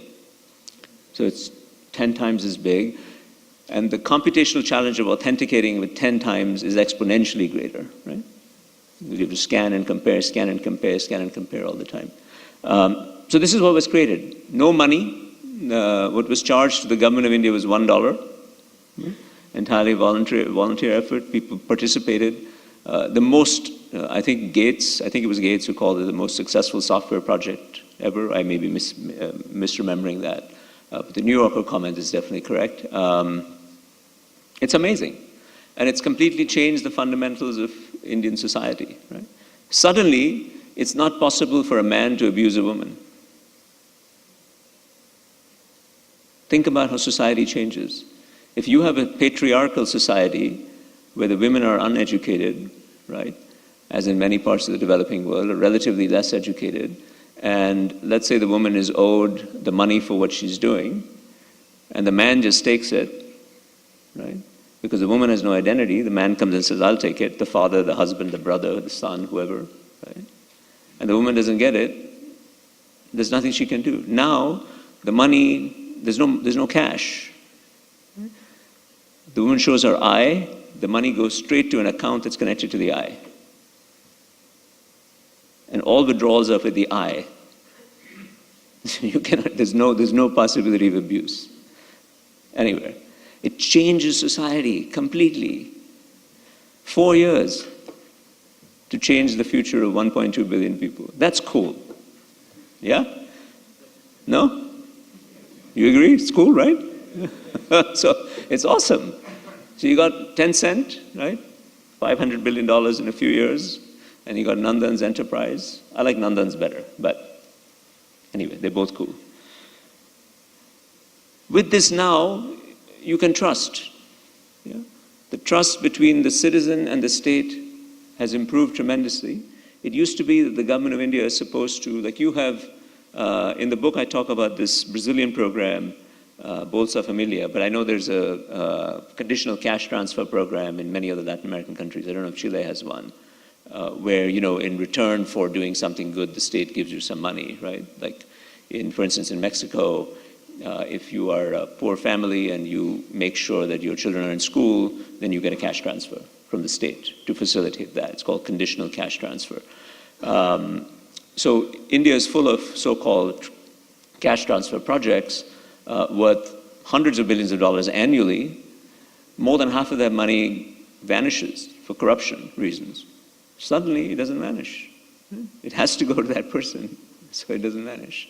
Now everybody's got an identity. So what's the IRR on this project? Internal rate of return? Hundreds of thousands of percent, millions of percent, because the investment is so low, and the returns are in the tens of billions. Okay, so this is a system that fosters trust, that completely reshapes. Yeah. So in many of the companies that I've launched in India, we started using this ID now as the authentication for anything that you do. Okay. These are people looking for jobs. Yeah. I like this. This is, I don't know, maybe, any guesses? A few tens of thousands of people in a job fair in a small city in China. This is a job fair in India. Same numbers, just a different view. So about 8-9 years ago, I teamed up with two students, one from MIT, one from an engineering school in India, IIT, which is as good technically, to say, what can we do about this? So we created a company, right, that basically had to get around the fact that these guys all go to something called a college, and they all have GPAs and grades. Unfortunately, they don't mean anything. This is Steve Jobs' GPA, 2. So if we had validated Steve Jobs based on his GPA, none of this Apple stuff would have happened. So we wanted to create something that actually measured, using software, measured the true attributes of individuals. So we created a company called Aspiring Minds. This is a company that I founded, co-founded, and it's in about 8-10 countries now. We have an office in Beijing, one in Delhi, one in San Francisco, Manila, a few other places. This is from The Economist, right? This is the company that they're building. Think of it as GRE is the test that you take to get to grad school in America, right? Think of it as a GRE for jobs. And let me give you some concrete examples of the sorts of things that they do, and then I'll tell you why it matters for trust. Yeah. So the world's only machine learning-based automata, this is used by many tech companies in the world now, like Amazon uses it routinely to test its software engineers. So it would use this program, Automata, right, to do something that is very difficult to do, to take a software program and figure out how good it is. And by good, I don't mean does it work or not? That's the easy version of is it good or bad? Does it solve the problem it's supposed to? I don't even mean is it computationally efficient, right? Which you see how much CPU time does it use, how much memory does it need, all these things are mechanical. But I mean some better sense of good, like saying, is it a beautiful piece of code? Is it symmetric? Is it sparse? Is it elegant? These are difficult things to get to. So we've written the code using machine learning to figure out whether programs are actually beautiful and good in different ways, right? So now software companies use our software to decide whether somebody should be hired or not, because they can write good code, right? This one I like a lot. This is the world's only automated motor skill test. Let me give an example. This is hard to get your minds around. If you wanted to be a plumber, right? How do you test? So it's a vocational job, right? A blue-collar skill. Every society needs plumbers. We have plumbing things going around. Things get bad in the house, in the office, the factory. You need to have basic knowledge of plumbing, but you also need to have physical dexterity, right? You need to be able to turn a wrench. You need to be able to turn a screwdriver. You need to be able to have some 3D sensibilities, depth perception, spatial intelligence. What we have done is figure out how you can use tablet computers, to create games to play the game, you have to mimic muscle movement. Isn't that cool? So we have a test that can tell you whether you, in this, I think 70%, 80% likelihood we can predict whether you have the muscle mobility and dexterity to do the kind of wrist movements that are most needed for a plumber. Not so hard to think of, yeah? A little bit tricky to do, but we've done it and we've rolled it out, and now thousands of people get jobs as plumbers in different places in the world because of us, right? So very high end, very low end, but the technology is neat. Right? Swar is an Indian word meaning voice. This is, in my view, the best test of English as a spoken language anywhere in the world now. You can use the product, you can speak in a phone. We correct for accents in different parts of the world, and you can speak in English, and it tells you, is the English correct? Is the vocabulary okay? Is the accent locally understandable? And then more elegant versions of good. So used by outsourcing firms, used by travel agencies, airlines, hotels, to get people, and adaptable to any language, though we haven't done it outside of English yet, but adaptable to any language, because all it is machine learning looking at millions of past performance things, extracting patterns, implementing it in code. Soft skill testing, I like this one. This is a new product, AutoView, AI and machine learning to assess candidates in a structured virtual interview. So there's a pro bono program that I run with my Harvard colleagues for poorer kids in developing countries. Once a year I run it in Dubai, where we have thousands of people applying to come for free, funded by us meaning my friends and I personally. Poor kids who come to Dubai for 1 week just to have an amazing experience, education experience. But we use this as one of our tests to see who should come, because our applications are from 50 developing countries all over the world, and our selection rate is less than 1%. So it's very selective, and then we fly them to Dubai, and they build an amazing network, and it catapults their careers. and they can do all sorts of things, amazing things in their life. But we use this test to screen them after they fill out their applications. We use AutoView to do a virtual interview, and this is testing facial reactions, emotional valence, this, that, and the other. It's neat. So all these products out here have gone through multiple generations, right? As people use them and we improve them over time. And the machine learning has this feature that the more you use it, the better it gets.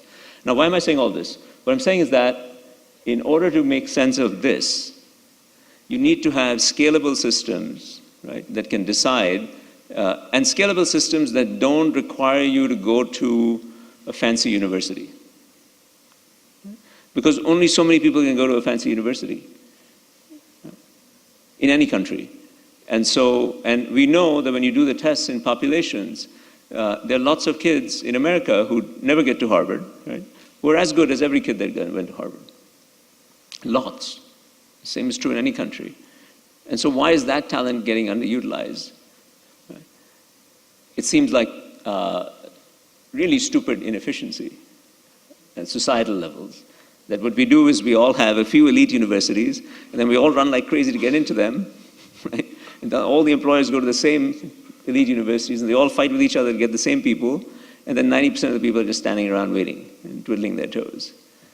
It seems to me like a poor way to run a society. So this is my attempt to say, let's level the playing field. That you may have had life circumstances that caused you not to be lucky enough to go to a great university. You may be very talented. Well, here are 14 different tests, take them. If you do, my task as the entrepreneur is to make sure that the market begins to validate these tests so that people are willing to give you jobs based on the outcome of the test. If that works, we succeed. If that doesn't work, we don't succeed. So far, it's worked pretty well in most places. Okay, so this is a way of leveling the playing field. And again, it's a way in which an employer can trust one of these tiny people here in China, right, who you have no way to tell, no good school, no background, no mutual acquaintance, no nothing. Maybe even no ID, just a biometric. So you've got a biometric, you take the test, you take Nandan's biometric, you take my test, you get a job. Because you're as good as a guy whose daddy is very famous and who went to Harvard College. So for me, this is all it's like a moral crusade, almost. That I'm trying to level the playing field and saying, let's make it fairer. And by the way, we can make a lot of money doing it too. Aspiring Minds is insanely profitable. Aadhaar is a charitable effort. Tencent is profitable. So, okay. I'm trying to see how much time do I have? 5 minutes left. Let me give you this example. So this is one of my idols. This is one of my heroes. I met him when he was 75. He's now 80 in Bangladesh. He was a fat cat businessman, right?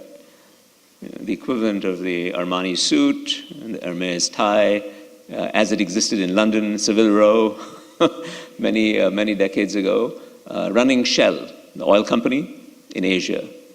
Super well compensated.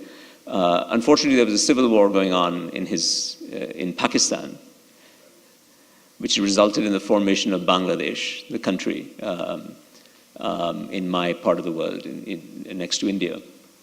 And he said, I got to stop what I'm doing and do something about this. Civil war, cyclones, distress, thousands of people dying.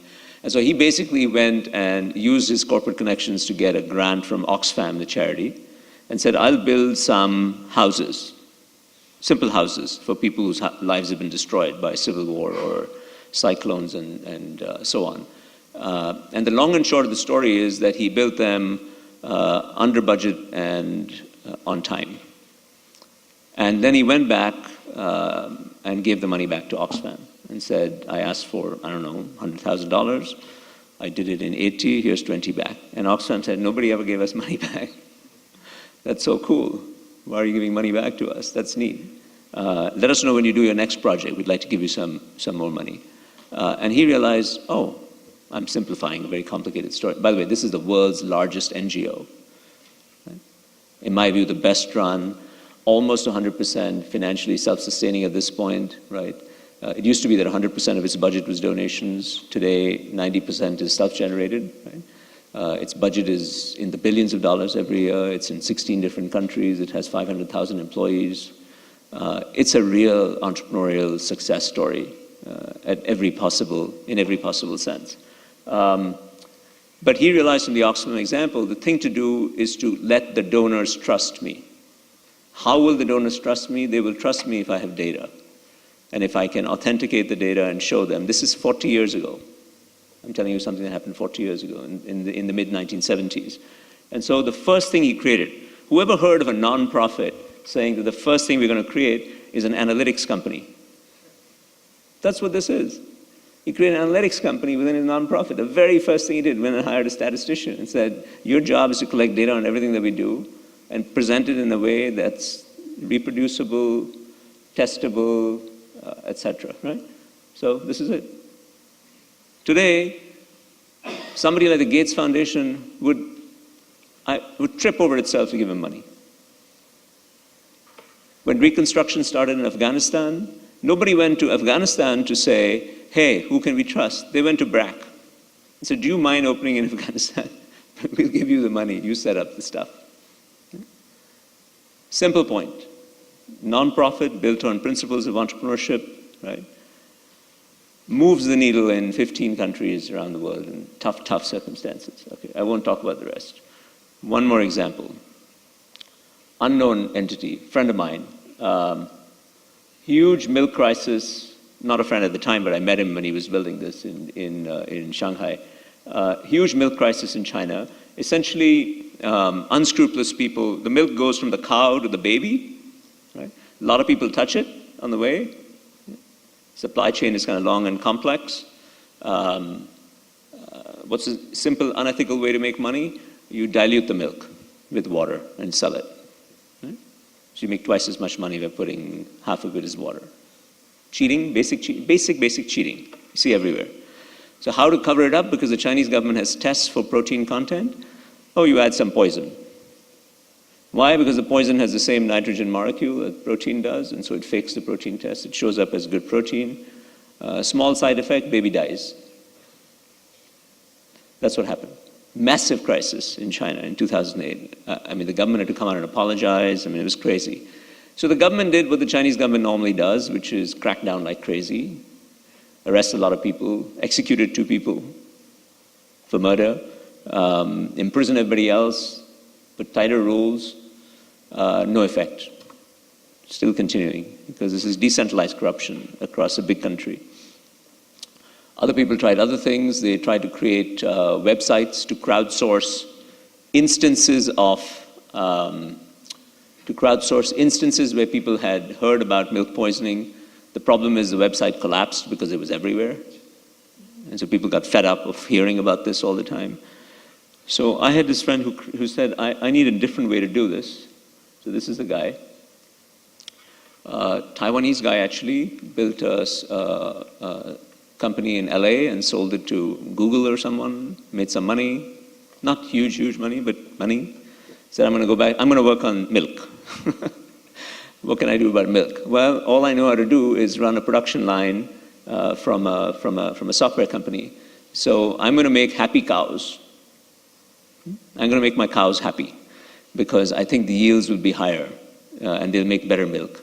So how to make cows happy? You put a lot of sensors on them, little tiny sensors on them, and you measure everything, analytics. The cows are like on a production line. You customize the care of the cow based on what the sensors are telling you individually. Use robots to clean everything. And you walk into this cow shed, it doesn't smell, it feels nice, it's cool, the cows are, how do you know a cow is happy? Anyone know how a cow is happy? How do you know when you see a cow, is she happy or not? Oh, it's very easy. She's lying down, and like chewing slowly and sleeping. That's a happy cow. Measured the yields are 18% higher. You take a cow from a normal thing and you put her in a happy place with soothing environment, yield goes up 20%. Take the cow out, yield goes back down 20%. Causal story, tight and clear. Venture capital invested in it, said we believe the story. Business kind of grew up, right? The problem was that working in dairy with cows is not sexy in many countries. Not sexy in China. Everybody wants to work for Alibaba and Tencent. They don't want to work for Happy Cow. So how to make it cool? One way to make it cool, my time is up. One way to make it cool, Charles, his English name is Charles, Shao is his Chinese name. One thing that Shao decided, I'm just going to give away all my intellectual property and create a whole ecosystem around me where people are using the IP to do all kinds of stuff.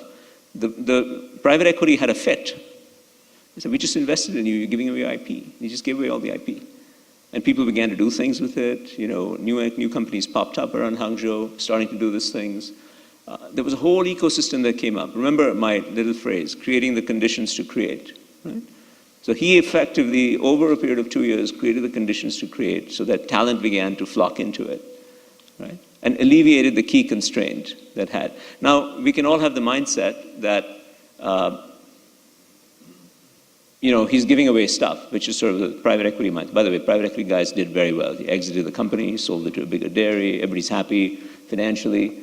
But he solved the problem because he dealt with the contaminated milk problem. The milk is completely traceable to the individual cow. The technology of doing dairy is improved. The cows are happier, they're healthier, the yields are up, et cetera, right? But it's about creating the ecosystem. So whether you go to the biometric ID, you go to Aspiring Minds, the company that does the plumbing test, you go to Tencent, to Wechat, to BRAC, the NGO, to Wonder Milk, the Chinese milk source, the central message is the same as I started with, going back to Adam Smith from the 1700s, that trust is the foundation of good enterprise and entrepreneurship. And the way you do it is you realize that you are in a compromised environment. It's up to you to do something about it, not wait for the government to fix it. Thank you very much for your time.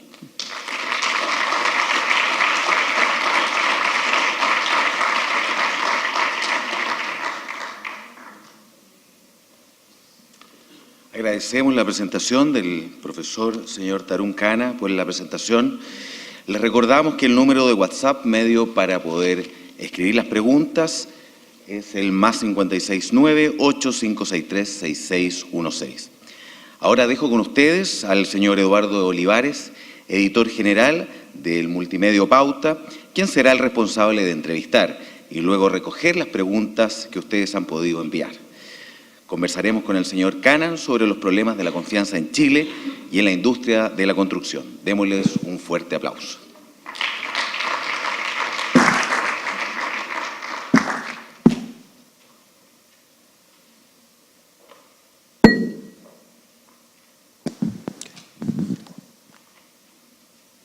Thank you very much. Esto va a ser una edición especial de Entrevista en Pauta. Edición especial porque habitualmente nosotros hacemos estas entrevistas en nuestro medio, en un estudio, y solo frente a mí hay una cámara, hay un seminario ahora, hay un auditorio en la Cámara Chilena de la Construcción, y veo a muchas personas, hombres y mujeres de negocios, estudiantes, que están interesados también en hacer preguntas. Por lo tanto, va a ser especial porque los primeros 15 minutos van a ser preguntas que ya tengo preparadas, y en los siguientes 15 minutos, trajeron aquí una tablet, donde voy a estar mirando los mensajes por WhatsApp que ustedes puedan estar enviando con preguntas específicas, y ya veo que hay varias preguntas que han enviado. Tarun Khanna, profesor de la Escuela de Negocios de Harvard e invitado especial aquí por la Corporación de Empresa y Sociedad, viene a presentar este libro, Confianza, que algunos de ustedes ya estarán leyendo, en que él menciona, ¿verdad?, las claves acerca de cómo construir estas redes de confianza para los emprendedores, especialmente en aquellos países en desarrollo, que es su especialidad. Dr. Khanna, thank you very much for coming here, for being with us. So, you know, when I read the book, it seems to me that there was something that you brought us back to the 90s, or at least to the spirits of the 90s. And the 90s was, you know, this decade was a decade that, I don't know, brought us a message of positive, even encouraging issues to take risk when these liberal settings were on the rise, when globalization was not questioned. And now it seems all the other way around. So, you know, in times of mistrust and pessimism and, You know, when people are willing to be more isolationist, you bring us to the other message, you know, you take us to a more optimistic way. What do you think about that? Oh, I couldn't agree more. I think that, you know, these cycles of boom and bust, if you will, or cycles of move between liberal and say left wing to right wing, whatever your spectrum is that that you would use to. Is this working? Working, yeah. Whatever spectrum you would use to characterize these oscillations of society, they've been with us for centuries. It's not like they're going to go away. But the fundamentals of society change much more slowly. So my first observation as a social scientist is to say that I think we overreact on both the up and the downside as a people. And I don't mean just your immediate environment in Chile or Latin America. I mean people all over the world overreact. Newspapers will always pick up the latest quarter of movements in some indicator. But me as an observer, as an academic, as a social scientist would say that fundamental reality on the ground change is pretty much incremental and gradual. That's the first thing. The second thing I would say is that in most high flux situations, right, and high flux and instability can be created in the developing world in situations that you could imagine could be created by political turmoil, instability. Look at your immediate environment around here in Brazil, in Venezuela, in Argentina, in so many places around you. Or they can be created by technology. There is so much uncertainty created with the advent of drones in my backyard, with personalized genomic testing. Last month, 2 months ago, I wrote an article in the Harvard Business Review that basically said that the lessons from the developing world can tell us the most about technologically dynamic situations today in the modern world, because they're both characterized by incredible flux and instability. And in both those cases, the task of the entrepreneur, right, is to think about, as I say, creating the conditions to create, creating the circumstances so that something positive can happen. So I don't think the task of the entrepreneur changes. I mean, the example that I gave at the end, the BRAC example, you could not imagine a more turbulent, unstable, unoptimistic, pessimistic time in recent human history in terms of suffering. And this amazing enterprise comes out of it.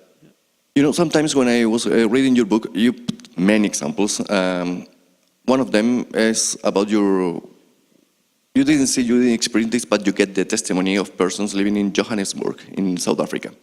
And you said that people are more concerned about being safe than trusting each other. So this is the first condition. And as you emphasized in your presentation, trust is about, for entrepreneurship, about creating the conditions in developing countries, in creating the conditions to create, not just to create. So it's a double task.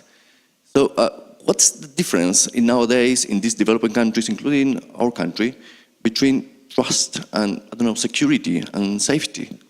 It's a great question. I think they're clearly related. I have a colleague at Harvard who uses the term, Amy Edmondson, who uses the term psychological safety. Right?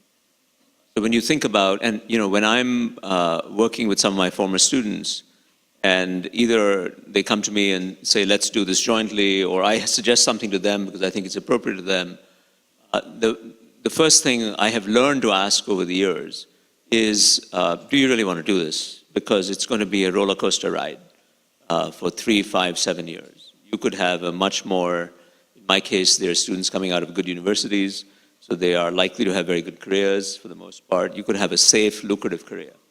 And the answer is, it's not for everybody. Not for everybody. I mean, I wrote the book, and my class at Harvard is full of students who have no intention of being entrepreneurs. But I think everybody should understand what it's about. It's not for everybody to do. I think you need to have a little bit of a safety net, and primarily by safety net, I mean a psychological safety net, which is you have to have the ability to bounce back when inevitably, I don't think I've ever built an enterprise, even the most successful ones, that have not gone through 4 or 5 or 6 different reconceptualizations of what it is. So that's very important. But you started with the comment about Johannesburg. I do think there is a lot to that. which is, and I'm very sympathetic, it is very difficult when you're in an atmosphere of violence to be able to think about, WeChat or video games or medtech entrepreneurship or whatever your flavor du jour is. I completely understand. But even in that environment, you will find the person who is the natural risk taker. And for that person, my message to that person is that you have to consciously create the conditions to create. When I present this in Washington with the policymakers, they say, oh, you're making it very hard. And my response is, I'm not making it hard. I'm telling you why it's hard, so that you have a better understanding of what to do. Absolutely, entrepreneurship is harder in these places. But I think having a better understanding and a better roadmap of the problems that need to be circumvented is better than going in blind. You know what's interesting about this, because you already mentioned it, policymakers, and it seems sometimes, these entrepreneurships, people who are willing to take risk should have some sort of sense of what policy-making processes are. They look, in many issues, like policymakers, because if you create the conditions, you have to, help the government or your neighborhood or whatever, to start up something. Well, I mean, we're sitting in a chamber, right, in the construction industry, and I assume this is one of the things that entities like this would be doing, which is acting as an intermediary between entrepreneurs in the industry and policymakers. The truth is that anytime anybody does anything new in any society with any technology, and go back to the example I was giving of drones, or personalized genomic testing, or medical devices that everybody's having implanted around us. Soon, many of us will be bionic men and women because many of our parts will be re-engineered in different ways. None of the rules about that exist. None of the rules exist. The FDA is struggling. The Food and Drug Administration in the US is struggling to figure out what are the new rules and regulations that balance safety, efficacy with treatment and so on. Or the Federal Aviation Administration in the US, in my adopted home, is trying to figure out what are the safe rules about drones. And the entrepreneurs around them are adopting different stances. Sometimes they come and they work with the policymakers. Sometimes they say, oh, the policymakers are not willing to work with us in this country, so we're going to go to another country and try it. And they put pressure on them. But ultimately, it is a pas de deux, right? A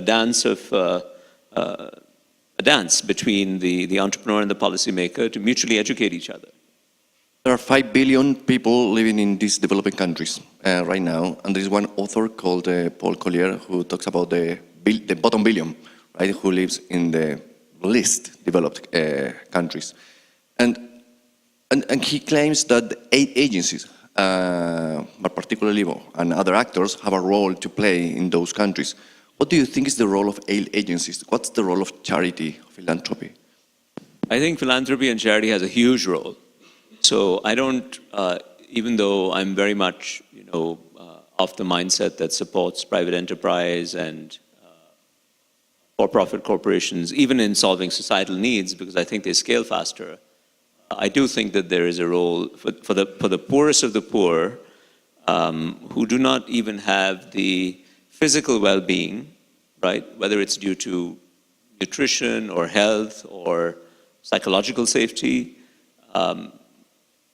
That class of person, I think, unfortunately, has great difficulty in even exercising individual agency, in being able, because if you want to participate in a market economy and transactions and exchange with people, you have to have the physical and mental presence and competence to be able to do so. If you're so deprived, as Paul Collier is highlighting in his work in the bottom billion, I think it's a little bit unfair of the rest of us to expect that they would do it as easily as the others. Not that they don't have the capability to do it, the competence to do it, it's just that circumstances do not allow them. But in that place, I think charity has a big role to play. But the problem with charity is that it is not running itself on entrepreneurial principles. So that's a whole other issue. It's not the role of charity that's a problem, it's the way the charity is running these days.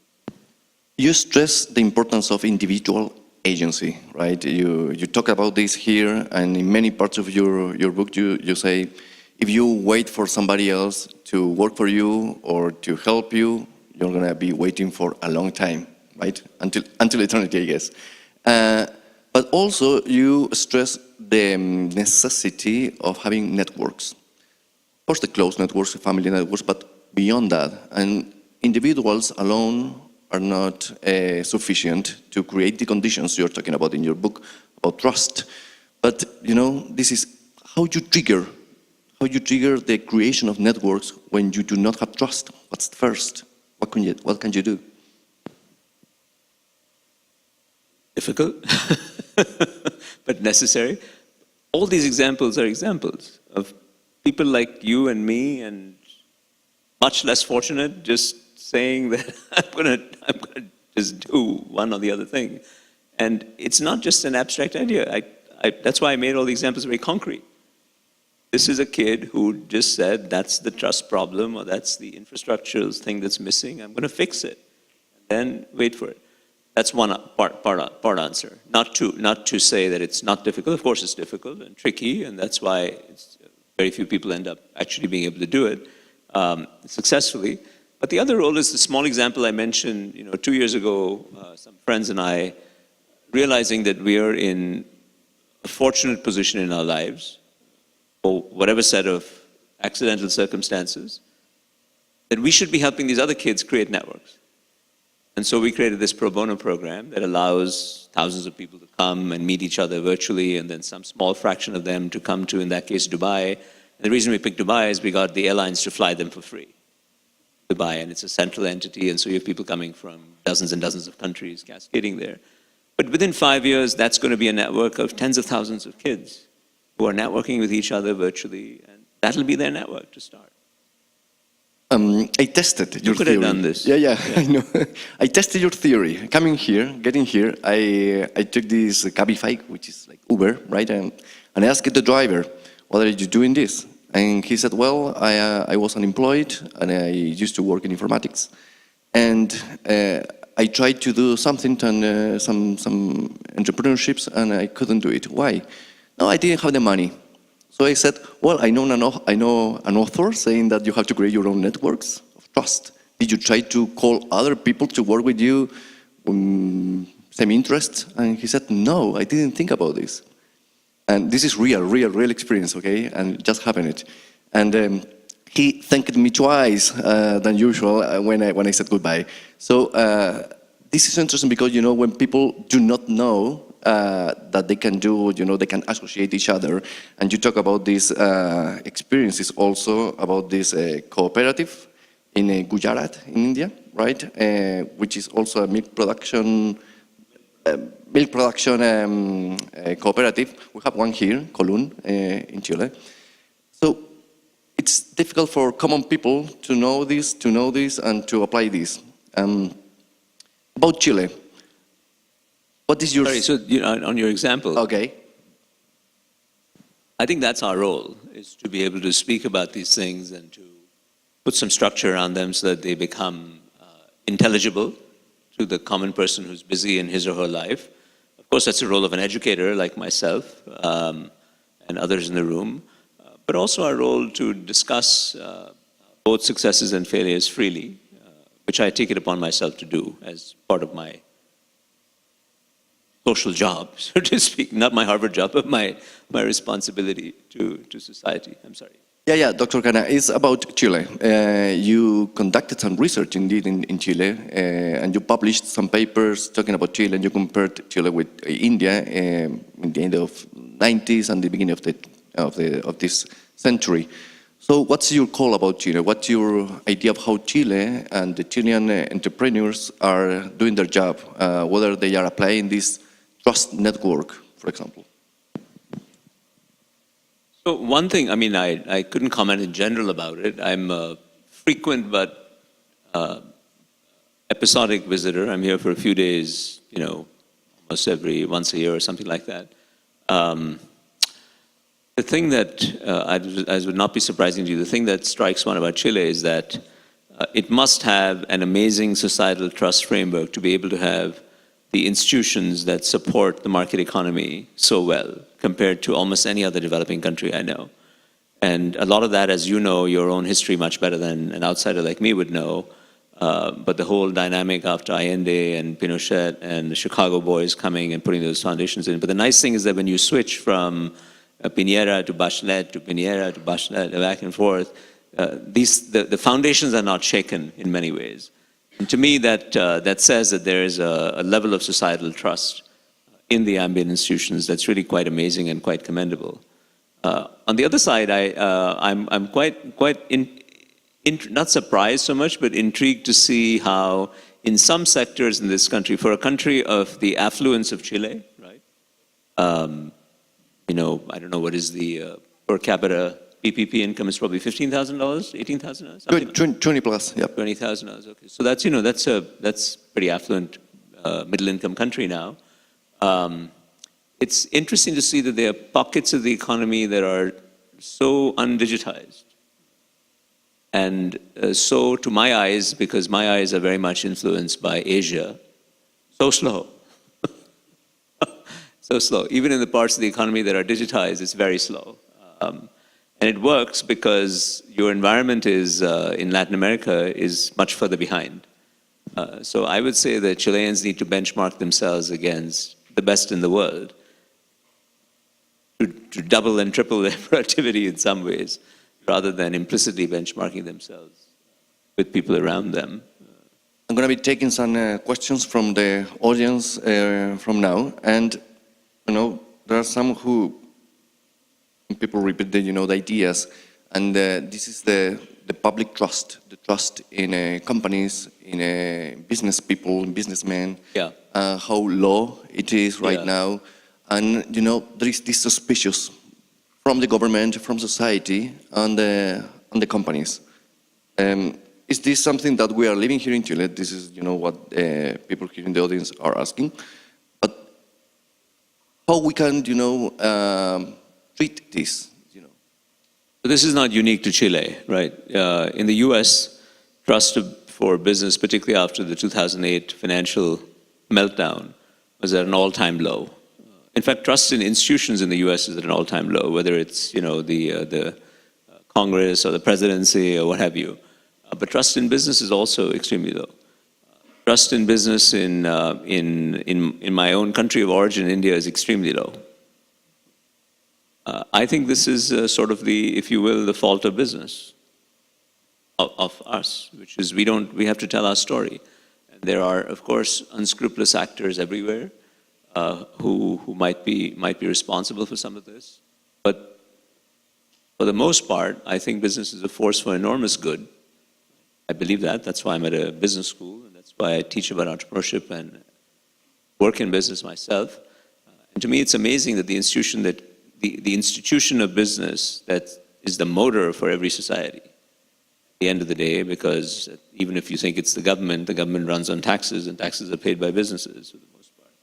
So that's the motor. It's amazing to me that that institution would be thought of so poorly. So we have to, before pointing fingers at anybody else, have to point fingers at ourselves. And say we have to tell the story and think about that some more. Well, Patricio del Sol gave me a very good question in the beginning, and he said to me, what about the construction industry? Construction in general is about putting people together in the supply chain, the workers, the vision to build stuff. And this is like a good example of how trust can have concrete results, like material concrete results. It's a good thought, given our hosts here today also. I was thinking about that when I was walking in and remembering, and there are probably some real estate people here. You would know this better than me, but there is a wonderful real estate development in Tokyo that I like to go to. It's called Roppongi Hills, which is where a lot of the expat community lives. But over the years, it's become a trendy thing. And the reason I'm bringing it up is, to me, it's the kind of real estate construction development that epitomizes what I think this consortium probably seeks to do, or probably should do, which is bringing people together in a very clever way that brings together science and art. Let me explain what I mean by that.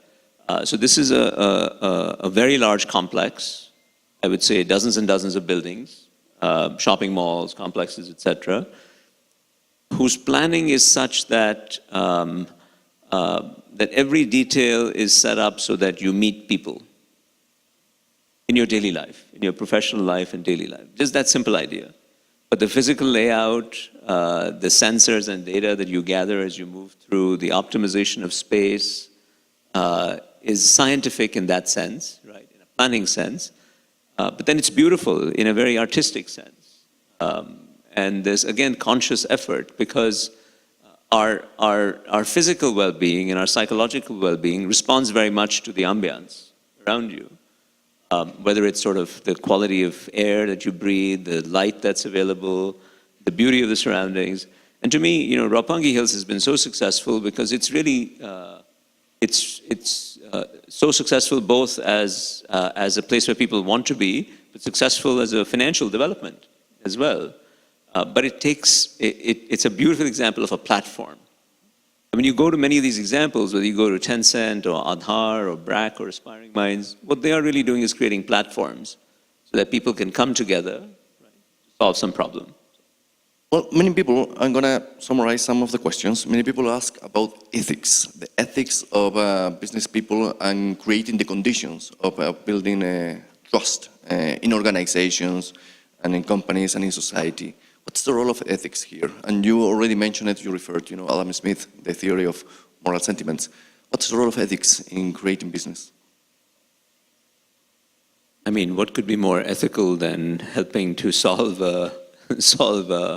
so I think that's foundational to almost everything that I'm saying. And not just ethical, but I mean, it's sort of, again, for those of us who are in more fortunate circumstances and have the luxury and ability to think about these things and do something about them, I think, you know, I used this term before also, and I'm very serious about it. It's a moral imperative. It's, you know, I like to be able to sit across the table with my kids. Both my kids are teenagers, and to be able to say that, you know, I did something that was good for some other people.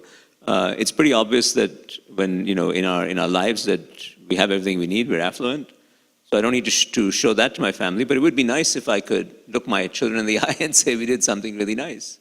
And, you know, hopefully my grandchildren eventually, and things like that. So to me, it's a moral issue. And ethics, you know, your daily ethics is I suppose, a piece of that. But I can't imagine anything more, I can't imagine a better moral imperative than to engage in the solution of problems, you know, in developing societies in ways that end up helping a lot of other people. I should say one thing. I mean, one principle that I mention in the book on many instances is this idea that, you know, in America there was a movie that was very popular called Pay It Forward. I don't know if it ever got translated into Spanish. But it was a movie where, you know, this kind of folk tale exists in many societies, where you do something good for someone, and then they do it for someone else, they do it for someone else, eventually it comes back to you. Cadena de favores, creo que es el nombre. Perfect. So every society has a version of this, right? And there's this notion of pay it forward. So, you know, they took the picture away from here. When the contaminated milk guy, Charles, you know, he decided that he was just going to build the infrastructure out. He knew that it was going to benefit thousands of people around him, and it wasn't all going to accrue to him. The fact that it's benefiting other people, in many instances, like the private equity guys said, oh, don't do it. Spend your time in a better way. But I find that when the infrastructure is so compromised, that's a very limiting mindset to have. A better mindset to have is to have the pay it forward mindset. It turns out to be in your own interest to engage in sort of the private provision of partial public infrastructure. How's that? Well, this is a question that is going to be related to this one somebody sent, and I'm going to read it aloud. I don't know who sent it. Do you think that extreme conditions like corruption and poverty are better environments for creating really good ideas of entrepreneurs because of the dramatical necessity of people living there? No. Short answer. I mean, you know, we always say necessity is the mother of invention, but I think, you know, if you don't have, you as say, a young person living in one of these situations that whoever's asking the question is thinking about, of course, you're going to keep thinking of ways to improve your lives. But I think ultimately, if you don't have the reassurance that some of that is going to end up benefiting you and the people that you care about, then it's very hard at a system-wide level to insist that. So no, I don't think it's better. I do agree that it creates sort of an incubator for ideas. But in those circumstances, it's especially difficult to be able to create the conditions to create. So going back to my earlier comment, I'm not saying that it's not hard. I'm just saying that that's the nature of the problem, that you've got to solve this trust issue before you get any scaled action. Maybe not now, but have you been able to talk to entrepreneurs in Chile? Oh yeah, over the years, yeah. Over the many years. times. What's your ideas of how they behave here? They are same as in Silicon Valley, or as in Beijing, or as in Bangalore, or they have something different? Pretty much. I don't see any difference in the young people starting out in most different parts of the world. I think the circumstances are different, so the particular contextual problem they've got to solve is different. If you're, in a place where there is frequent macroeconomic instability, you have to think differently about it. If you're in a place where there's a lot of corruption, you've got to think differently about it. If you're in a place where the physical environment is challenging, that's a different set of constraints. So I think the constraints are different. I don't think the raw material is different. There's this couple of authors, Darren Acemoglu and James Robinson, in the Why Nations Fail, and they claim that the difference between developing and developed societies or prosperous societies is institutions, right? Inclusive or extractive institutions. And do you think this fit well with your own ideas, right, about trust? Very much, yeah. I mean, a lot of, for instance, just look at the examples that I was using. Look at the biometric ID example. It's a very inclusive institution in that sense. Look at all the things that Tencent created around it to deal with literally hundreds of thousands of engineers coming out of China's universities to both get their first jobs and then to go off and start their own enterprises. That's an inclusive institution. So Daron and James are thinking more usually at the level of what I would just describe as macro institutions. And it's correct there. I'm kind of more interested in the task of the individual entrepreneur who has to build something creative to solve a particular problem. And that also requires an institutional framework in the small around them in some ways. But I think it's very consistent. To finish up, isn't it true that trust and happiness are quite similar? We are always looking for it, and sometimes we have it.